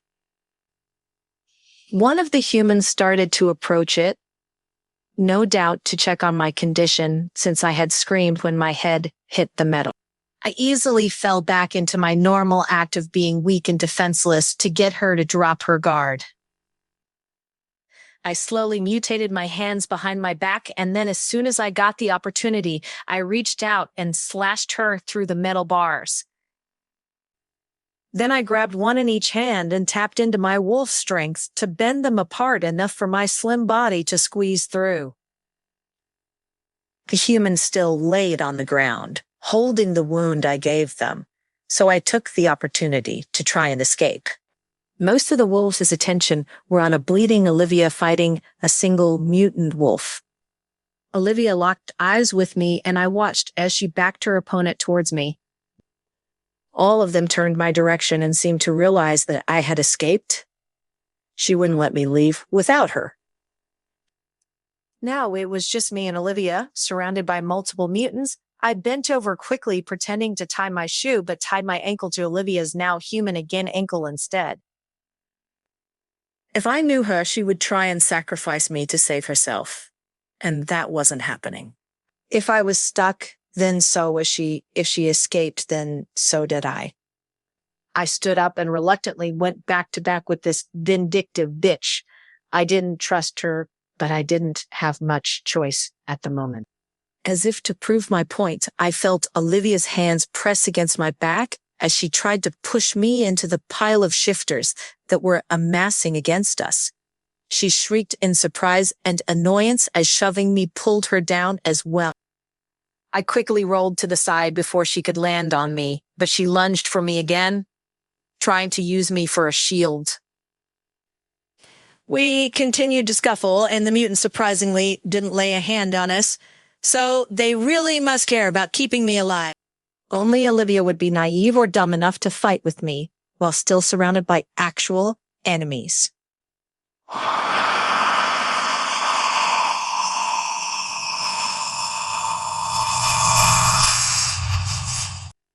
It wasn't too steep of a fall, but it was a miracle that neither of us had hit a tree or got the rope caught in one. I heard the growls from above us as they frantically attempted to follow us down. We didn't have much time. It wasn't like we could outrun them anyway. Olivia screamed out in frustration, aiming another kick at me. You knew this would happen. You knew they were going to attack today, and that's why you agreed to come out here with me. As she screamed, I had the feeling of deja vu spark through me. It didn't seem that long ago that Olivia's crazy mom had decided to take me for a walk outside of the palace as well. The mutants had attacked just like now, and she had thrown me at them, just as Olivia had attempted to. God. I hated this family my whole life. They had beaten me near death or attempted to kill me. And what had I ever done to them? Well, besides in retaliation. The queen had always hated me specifically for being the bastard child of her husband, and I believed that it was her plan to kill me. But it had backfired because it wasn't me that had died that night. Yes, I lied, smiling at her. You, like your mother, will die at the hands of the mutated wolves. Olivia stopped dead in her tracks and genuinely stared at me in shock.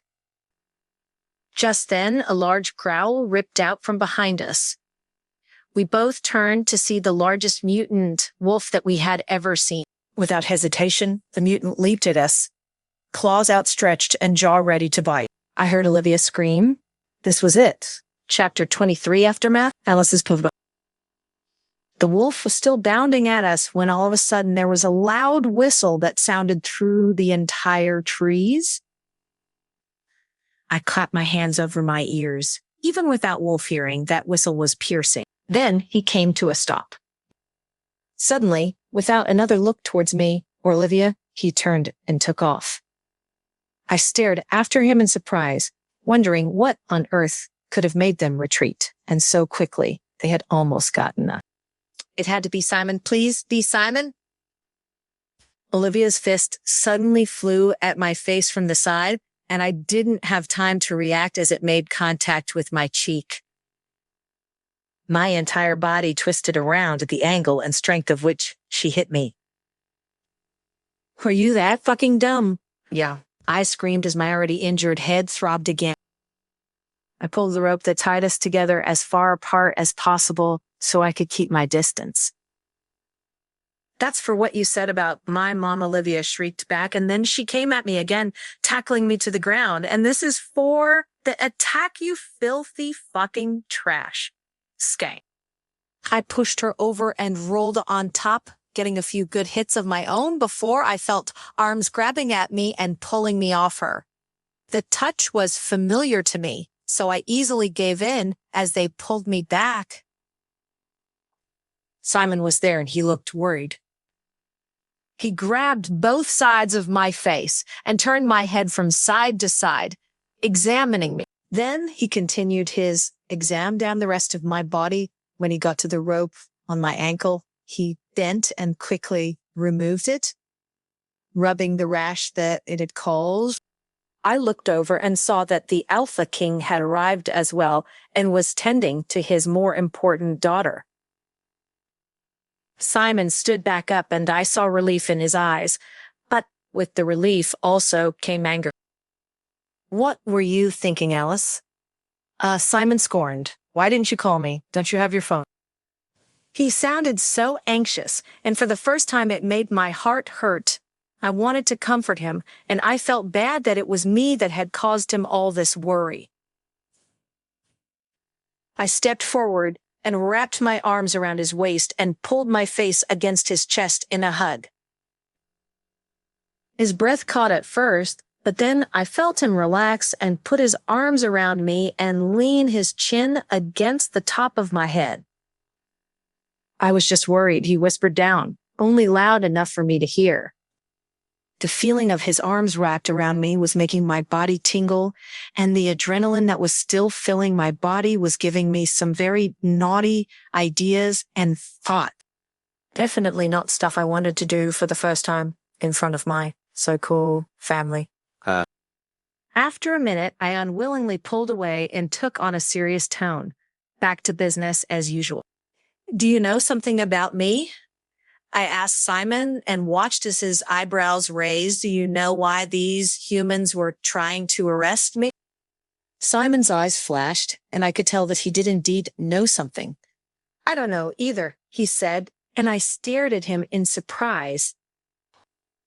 Had Simon just lied to me? I didn't think he would ever lie. I turned to leave without a word.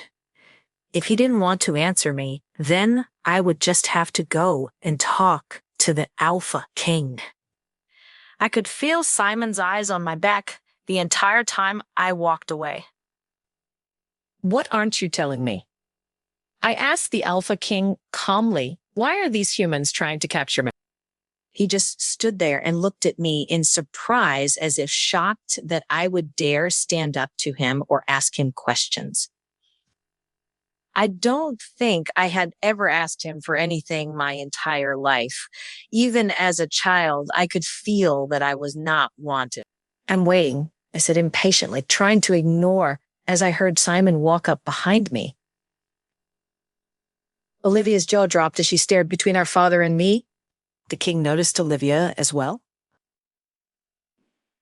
This is not the time or place to talk about this, Alice, he growled out at me. I need to get Olivia to safety. I noticed that he didn't say to get me to safety as well. No love lost there still. I see. He had been decent to me since Simon had stood up for me, but one can only hide their true faces for so long. His words had felt fake anyway. You aren't getting away from me that easily, I said, and the Alpha King snapped up and stared down at me. Why don't we go to your office, Your Majesty, and we can talk there? Simon interjected, diffusing the situation as he stepped up next to me. The Alpha King looked at Simon for a moment before nodding. Then he bent down and picked Olivia up like a sack of potatoes and jogged off. I wasn't sure if he was trying to get her to safety or get away her from me before I could ask more questions. Simon grabbed my hand before I could object and pulled me back towards the palace grounds. And I looked around as he led, but saw no sign of the attack. That was until we passed the original place we had been standing. The guards were already out, pulling in the dead and injured wolves. With the suddenness of the attack, the group had not managed to kill a single mutant wolf. So it was just the pack wolves they were grabbing. I shuddered as I saw the broken cage that held me for a few minutes. The vehicle and the humans were nowhere in sight, though. Simon squeezed my hand tighter as he saw it as well. But he pulled me on, not letting me stop. When we got inside the grounds, he relaxed a little, but I couldn't. I kept a hold of his hand and dragged him up to the palace, intent on going straight to the Alpha King's office. Then I felt a tug on my hand, stopping me. I whipped around to look at Simon. Why was he stopping me? He did look almost apologetic, but he didn't budge. Perhaps we should go to Joan first and let her know that you are okay, he suggested. The king is probably still getting Olivia treated anyway. We can speak with him later. He had a point. Not like I would admit that to him, though. So without saying a word, I turned and headed towards the kitchen this time and was happy that Simon didn't pull my hand back again. The kitchen door wasn't far away, and as soon as I opened it, I was rushed by Joan. This caused Simon to sadly let go of my hand. Simon's paw.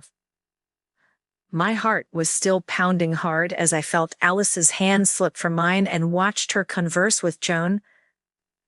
The fear I had felt when I left the palace and saw the dead bodies was hard to shake. But it wasn't fear for myself or any of the rest of my students. It was only fear for Alice. If something happened to her, then I didn't know what I would do. When I had finally found her and she was unharmed for the most part, I nearly kissed her out of relief. But then the surroundings and the anger had reminded me of what was important. Then she hugged me and I nearly forgot all over again. The hug was so sweet, and I found myself missing her touch already as she moved farther away to where the Alpha King had set Olivia down. The moment was ingrained in my brain. After I collected myself, I followed her. It didn't look like Olivia had gotten off as injury-free as Alice, but I couldn't force myself to care. The more I learned about this girl, the more I disliked her. Alice shot me a little glare as I trailed behind her, but that didn't stop me. I knew that Alice was smart and must have realized that I had just lied to her. She had put me on the spot, and I didn't know what to say. Plus, I didn't have all of the information yet either. Alice walked forward and stopped straight in front of the Alpha King, not flinching back at all. "What aren't you telling me?" she asked calmly. "Why are these humans trying to capture me?" The Alpha King glanced over at me, and I gave a quick shake of my head before Alice could notice. I didn't need her knowing that I had already asked him that question myself. It wasn't that I didn't think she could handle the information. I just knew she would have questions, and I wanted to have answers. After the night on the mountain, I spent the next day speaking with the Alpha King. Quite a bit. However, he dodged my questions, telling me that he forbade Alice out of the palace for her own safety. He also reiterated that Alice had nothing to do with mutated wolves, which made me think otherwise at the time. But today we had all seen humans using mutated wolves to attack and try to capture Alice. He couldn't fool me anymore. I had to restart this conversation and get the Alpha King to tell the truth. I couldn't put Alice in danger anymore. I stood there and watched as the Alpha King stumbled over his words for probably the first time in his life. Not sure what to say. I'm waiting, Alice said impatiently without any fear. I couldn't help but smile in pride at the confident monster that I had created. This is not the time or place to talk about this, Alice, he growled out. I need to get Olivia to safety. I noticed that Alice frowned slightly and the Alpha King didn't even mention her, which should have frustrated her. So once again, I felt the Alpha King's indifference to Alice. This completely overturned his previous statement that Alice was forbidden to leave the palace in order to protect her. I was angry for her.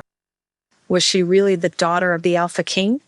You aren't getting away from me that easily, Alice said, when the Alpha King snapped up and stared down at her. Why don't we go to your office, Your Majesty, and we can talk there? I interjected already, subconsciously standing beside Alice before he could react. I wanted to protect her. The Alpha King's attitude towards Alice was suspicious. I couldn't trust him not to hurt her. He looked at me for a moment and then, after a moment of assessment, nodded. I took it as a signal that he agreed to talk to me seriously. Then he bent down and picked Olivia up before leaving. I couldn't imagine what it would did like if I came one step late. Alice could have very well been one of the dead wolves the others were carrying through the palace ground. The humans didn't seem to want to kill her, but there were always exceptions, and that exception was something I couldn't afford. I watched as Alice tried to console a weeping Joan. I had to talk to the Alpha King right away and get to the truth about her role in all of this. Alice's gaze flickered to me as she hugged Joan. The pain in her eyes ignited my anger. The humans treated Alice like prey, but she was entirely the opposite. She was a beautiful, energetic girl with a stubborn wildfire spirit, and that was exactly what fascinated me about her. She should never be in a cage. My hand clenched into a fist. If those humans were still here, I would tear them to shreds. I knew she wanted to know the answer as much as I did, but I had to stop her. I needed to make sure that the answer wouldn't hurt her. I needed to talk to the Alpha King first. If Alice was present, we ran the risk of him not speaking or telling the whole truth, and both of us needed every answer we could possibly get right now. I looked away from her. I was sorry for Alice, but I had to go speak to the Alpha King alone. The fear of almost losing her made it impossible for me to give her over to anyone in the palace. Joan seemed to be the only person I could trust in all of this. Alice believed her, and even though I knew from her reaction to Alice being on the wall the other night that she had more, she wasn't telling us. I felt she was the right person to be with her in times that I couldn't. Despite my reluctance, I had to leave. If she were by Joan's side, I would worry a little less. So when Alice wasn't looking, I snuck away and headed for the Alpha King's office. Chapter 24. Meeting with an Alpha. Simon's Pub. After leaving Alice, I tentatively made my way to the Alpha King's office. Enough time had passed that he should have Olivia tended to, and I really needed answers not only from him, but from everyone. The humans and mutated rogues were connected, and I had a feeling the Alpha King knew why. I approached the door to his office and took in a deep breath before knocking.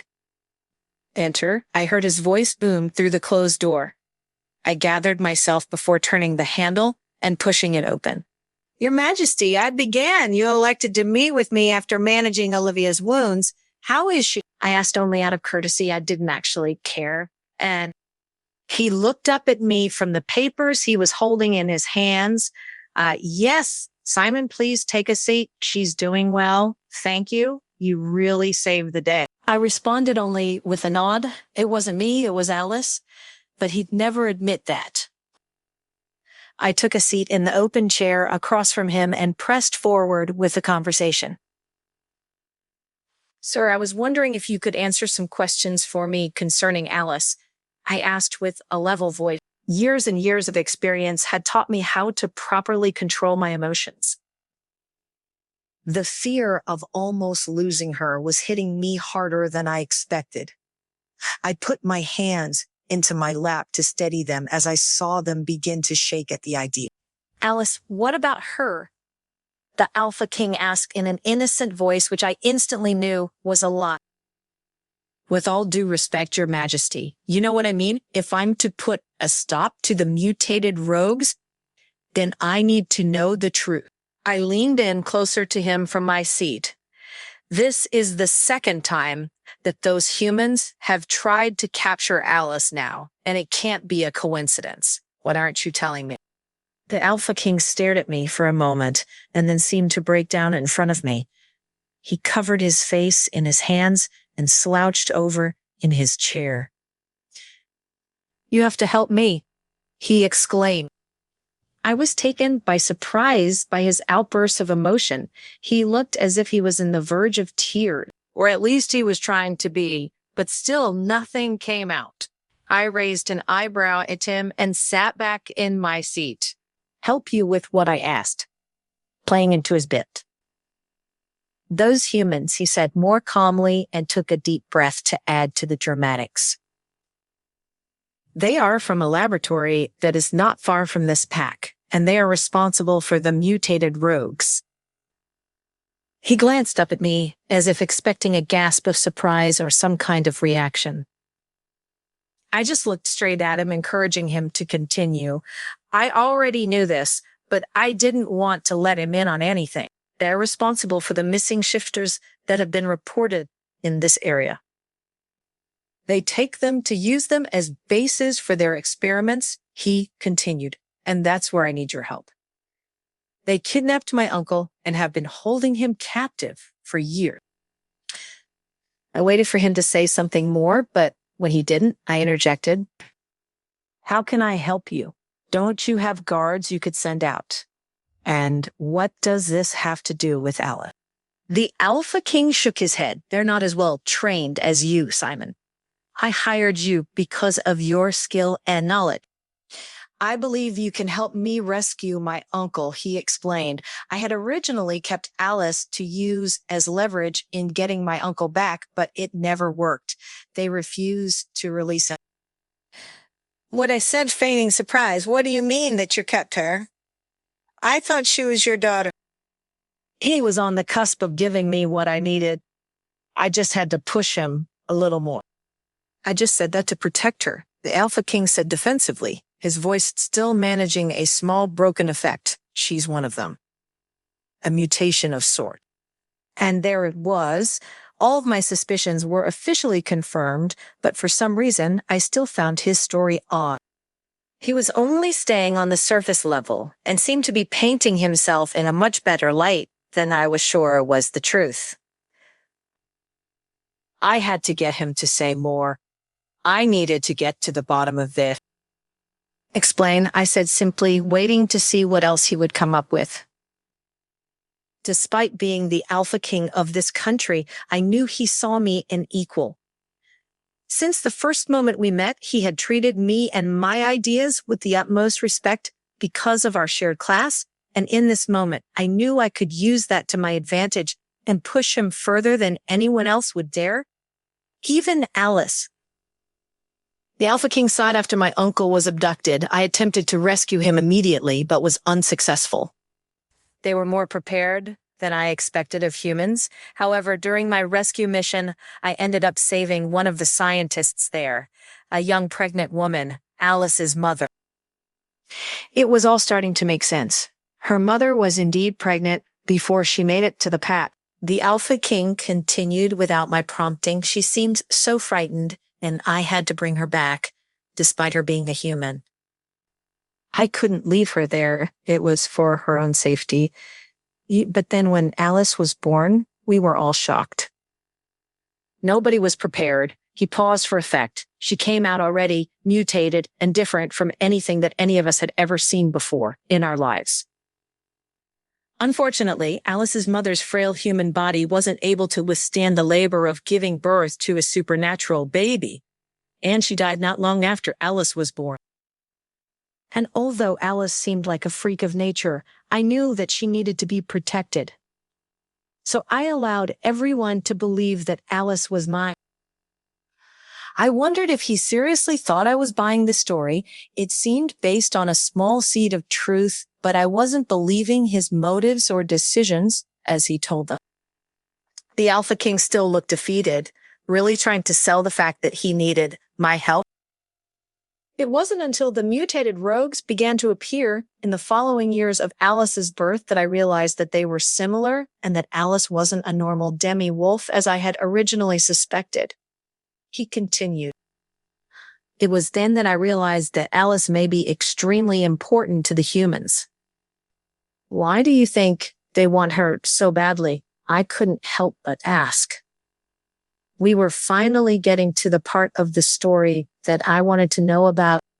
As far as I'm aware, Alice is the only mutated wolf that didn't go insane and seems to have some control over her mutation. He looked up as if contemplating. Maybe it's because she was born as one and not converted. Either way, it made her valuable in terms of their experiment. That part actually made sense. If Alice was a naturally occurring mutation, she was probably the solution to a lot of their studies. They would at least need to study her blood and see how her genes had developed. She was the original. She was special.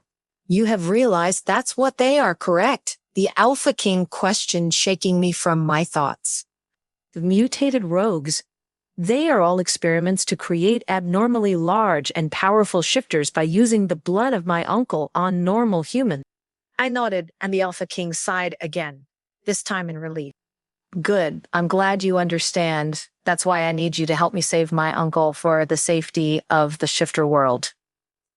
I thought that was a little dramatic. We cannot let this human experiment continue or succeed.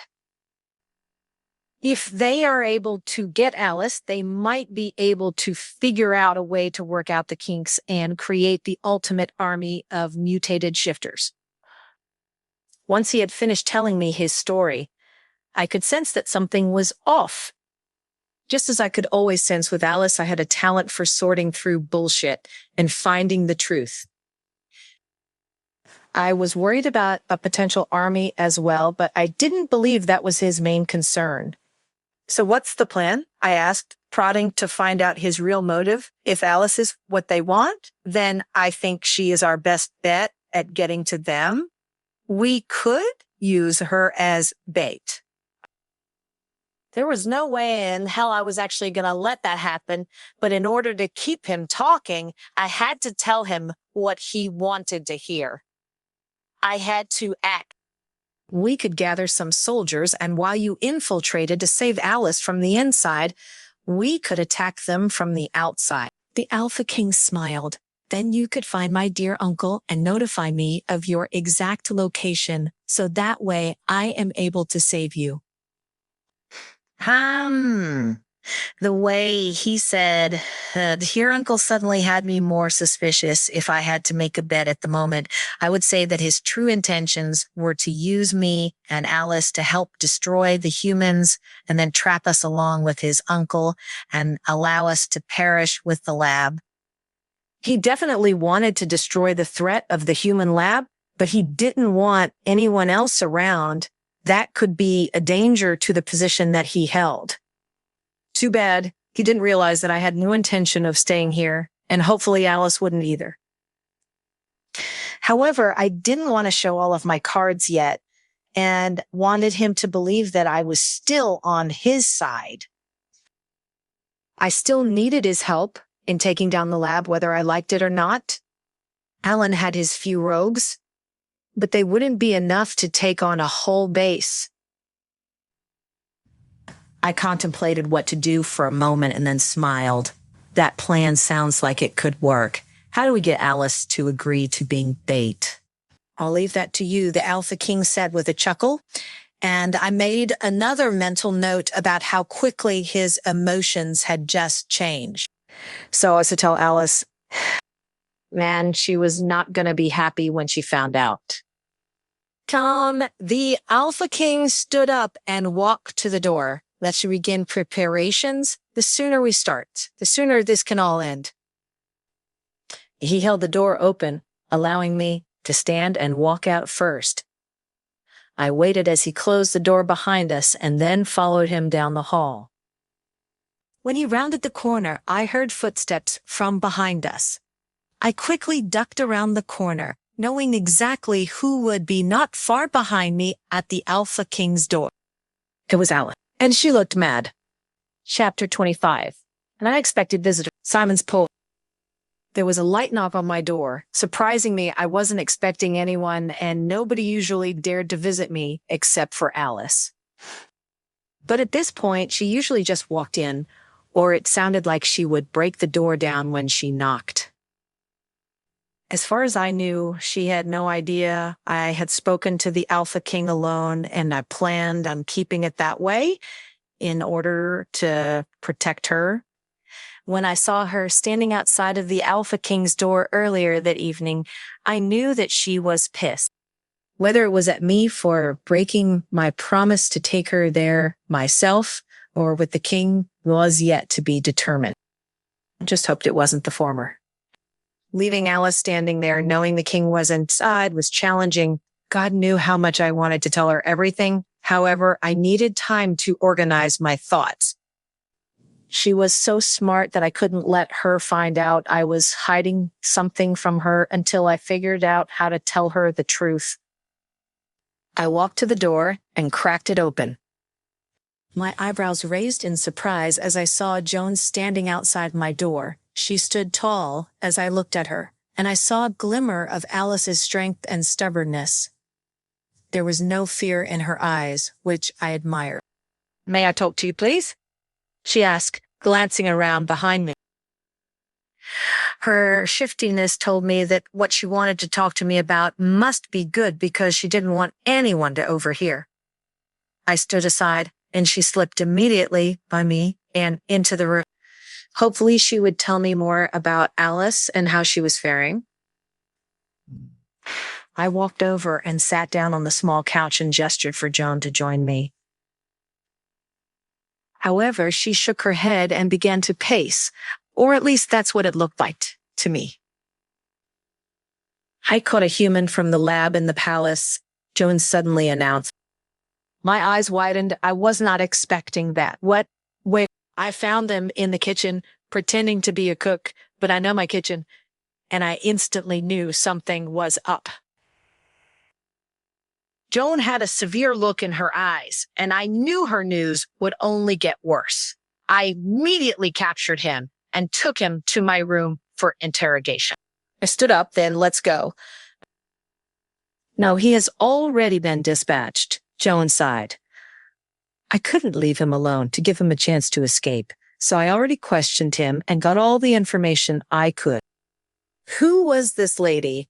I initially saw her as a typical chef, but that was obviously not the case. Between having the gun in the forest and interrogating a spy, it was clear that she had a hidden past as well. "Why do you not sound enthusiastic about that?" I asked, sitting back down cautiously. Apparently, he wasn't the only one. My heart constricted tightly after the humans almost caught Alice on the mountain. The other day, they sent several people to attempt to infiltrate the palace. They are planning on taking Alice out forcibly. "How are they getting in?" I asked. Nothing was a higher priority than Alice. "The king's protection of Alice has weakened," Joan observed. "There used to be guards that would regularly check on her. And without the maid job, it is harder to keep track of her. Whereabouts? Has he said anything about it to you?" "No," I said clearly. However, I secretly wondered if it was because of me and how close I was with Alice. His protection couldn't have been that strong in the first place if she could sneak out to train with me every night. Maybe it wasn't that his protection had weakened. Maybe it was Alice's need for that protection. She was more skilled and stronger than she once was, which she had proved to me again and again. I thought about what happened the other night in the woods when we thought Alice had gone. Joan acknowledged. At first it scared me, terrified me. I was worried about how she'd make it out there alone. But then I realized I have been so overprotective of her that I hadn't noticed how strong she had grown. And she has always had a fierceness about her that nobody has been able to squash. Why, I asked, why keep her here then? It couldn't have been much better than the alternative. Joan was quiet for a moment before responding. Based on the other night, it is obvious that, something of the human lab, Joan said slowly. My eyebrows raised again, and I nodded. Well, Alice's mom was a member of that human lab. At one point, she was one of the scientists working on the experiments. And she was one of my best friends. She ran from the lab, and the humans did anything to get her back, especially when they found out that she had a child. Apparently, Alice has some abilities that they had previously never seen before. The wolf had assumed that it was a weakness because she is a half-breed. But the humans knew the truth, and they have done everything they can to get to Alice. Joan breathed and sighed, letting her words settle before speaking again. I knew that the wolves here treated her terribly, and that she wished to live in the human world. But I was terrified that if she went, the lab would chase her down. The wolves might have been awful, but they were a layer of protection I simply could not give her in the human world. I sat there taking in everything she had said. I felt like it was giving me more questions than answers. If Alice's mom was a scientist, then was Alice herself an experiment? Who was her father? I had already discovered that it wasn't the Alpha King. Joan stood there waiting for my reaction. I rubbed my temples. It was a lot, but I knew where I stood. It doesn't matter where Alice came from, I began. She is a wolf, and I will treat her as such. Joan looked satisfied with my answer and notably calmed down. She even managed to walk over and sit on the couch beside me. You know, I have noticed the most change in her since you arrived, Joan said with a small smile. I believe that because of you, Alice no longer rejects her shifter status. She trusts you, and it seems like you make her happy. I stared at her, trying to think of what to say. Her words surprised me, and I knew that she was like a mother to Alice. I wondered if she would scold me for our closeness. Not very many people would be okay with our age gap. As if reading my mind, Joan began talking again. I don't care about your age or your past. All I care about is if you care about her and that you can keep her safe. If she chooses to stay in the shifter world, I must know you can protect her. After this conversation, do you really still think that Alice is a weakling? I asked. Joan was silent. She opened her mouth, but no words came out, so I continued. You have always protected. But Alice is smart, and she has her own power. Please help her to find her strength and let her gain confidence. She will benefit more from that than me, just blindly protecting her. Now it was her turn to raise her eyebrows. It was obvious that my words had surprised her. She stared out the window, and we sat silently for a few minutes before she spoke again. You remind me of Alice's mom and myself. She said, I was a soldier too. Once upon a time, I dreamed of making it a full career, and Alice's mom was a doctor, a gentle and strong woman. Maybe that's why Alice likes you so much. Alice likes me. I choked out, trying to keep my voice as calm and natural as possible. I obviously failed miserably because Joan smiled knowingly at me. You two need to figure out your relationship, she said, putting her hands up in a gesture universally known as "don't involve me." She's just extremely hard to read sometimes, I said, still trying to get her insight or advice. If I was interested, would she even be open to me? I don't ever do this and do not have good luck with it. What would be your advice? I mean, if I was interested. Joan laughed. It was loving and tender, and I blushed. I will give you a little advice just because I can tell you youngins need it. Joan's eyes looked serious now. First, if Alice didn't like you, you would know. If you want to know her true feelings, then just ask her. I have never seen her be as honest with anyone as she is with you. And second, make sure you return her honesty with your own. Alice has difficulty trusting people, so trust is a huge thing for her. Okay, I said, nodding my head. I'll tell you one more thing, too. Joan rolled her eyes, obviously harmed by my inexperience. I know you like her, but she doesn't know that she is not used to kindness and doesn't understand what it is if someone actually likes her. Many male wolves have tried to sleep with her because she is a beautiful girl, but nobody has actually tried to love her. She does not understand what love is, so you will have to explain it to her. You can't be subtle with her, or she will most likely misunderstand you. I stared at her in surprise. I had never expected this old chef to be so blunt with me. For the first time since childhood, I felt my body warm at her words. But instead of being embarrassed, I was more excited to hear the advice. She must really think that Alice actually liked me, and that made me ecstatic. Joan knew Alice better than anyone. I better get back to work before someone misses me, Joan noted as she walked to the door. She paused before opening it. Thank you for reminding me that Alice is a strong and independent woman, not a weak and helpless little girl anymore. You have put my heart at rest. She turned to leave when I wanted to call out to her.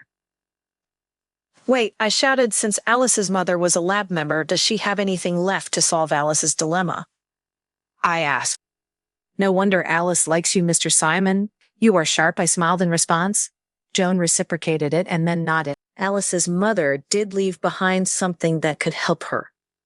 It was information on how to destroy the lab and solve the flawed mutated wolf gene once and for all. She stopped and bit her lip, seemingly not knowing how to continue.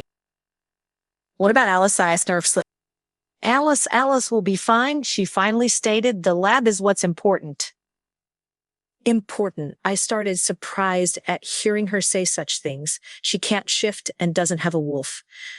You don't see that as a problem. That's different, Joan said, closing the door again, but not letting go of the handle. I'm just telling you what her mother left. I'm not a scientist, and I can't explain how it works. I opened my mouth to speak, but Joan beat me to it. Alice's mother told me that she was okay. She had the utmost faith in her daughter, believing she could use her abilities to help humans turn into powerful shifters rather than their aggressive counterparts. I have to believe in that too. My eyes widened and my mouth opened unconsciously, but I didn't know what to say. What she said was incredible. Turn humans into powerful werewolves.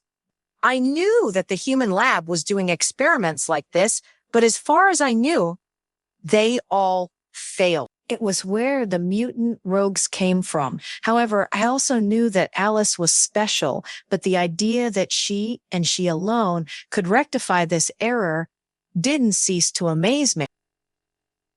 No wonder the people in the lab didn't give up on getting to her. Joan sighed, bringing me back to reality. Alice's mother had anticipated this situation, so she left behind books for her. I gave them to her at a young age so she could study botany and learn how to protect herself. She raised her eyebrows at me and smirked, which I hear you've learned about firsthand.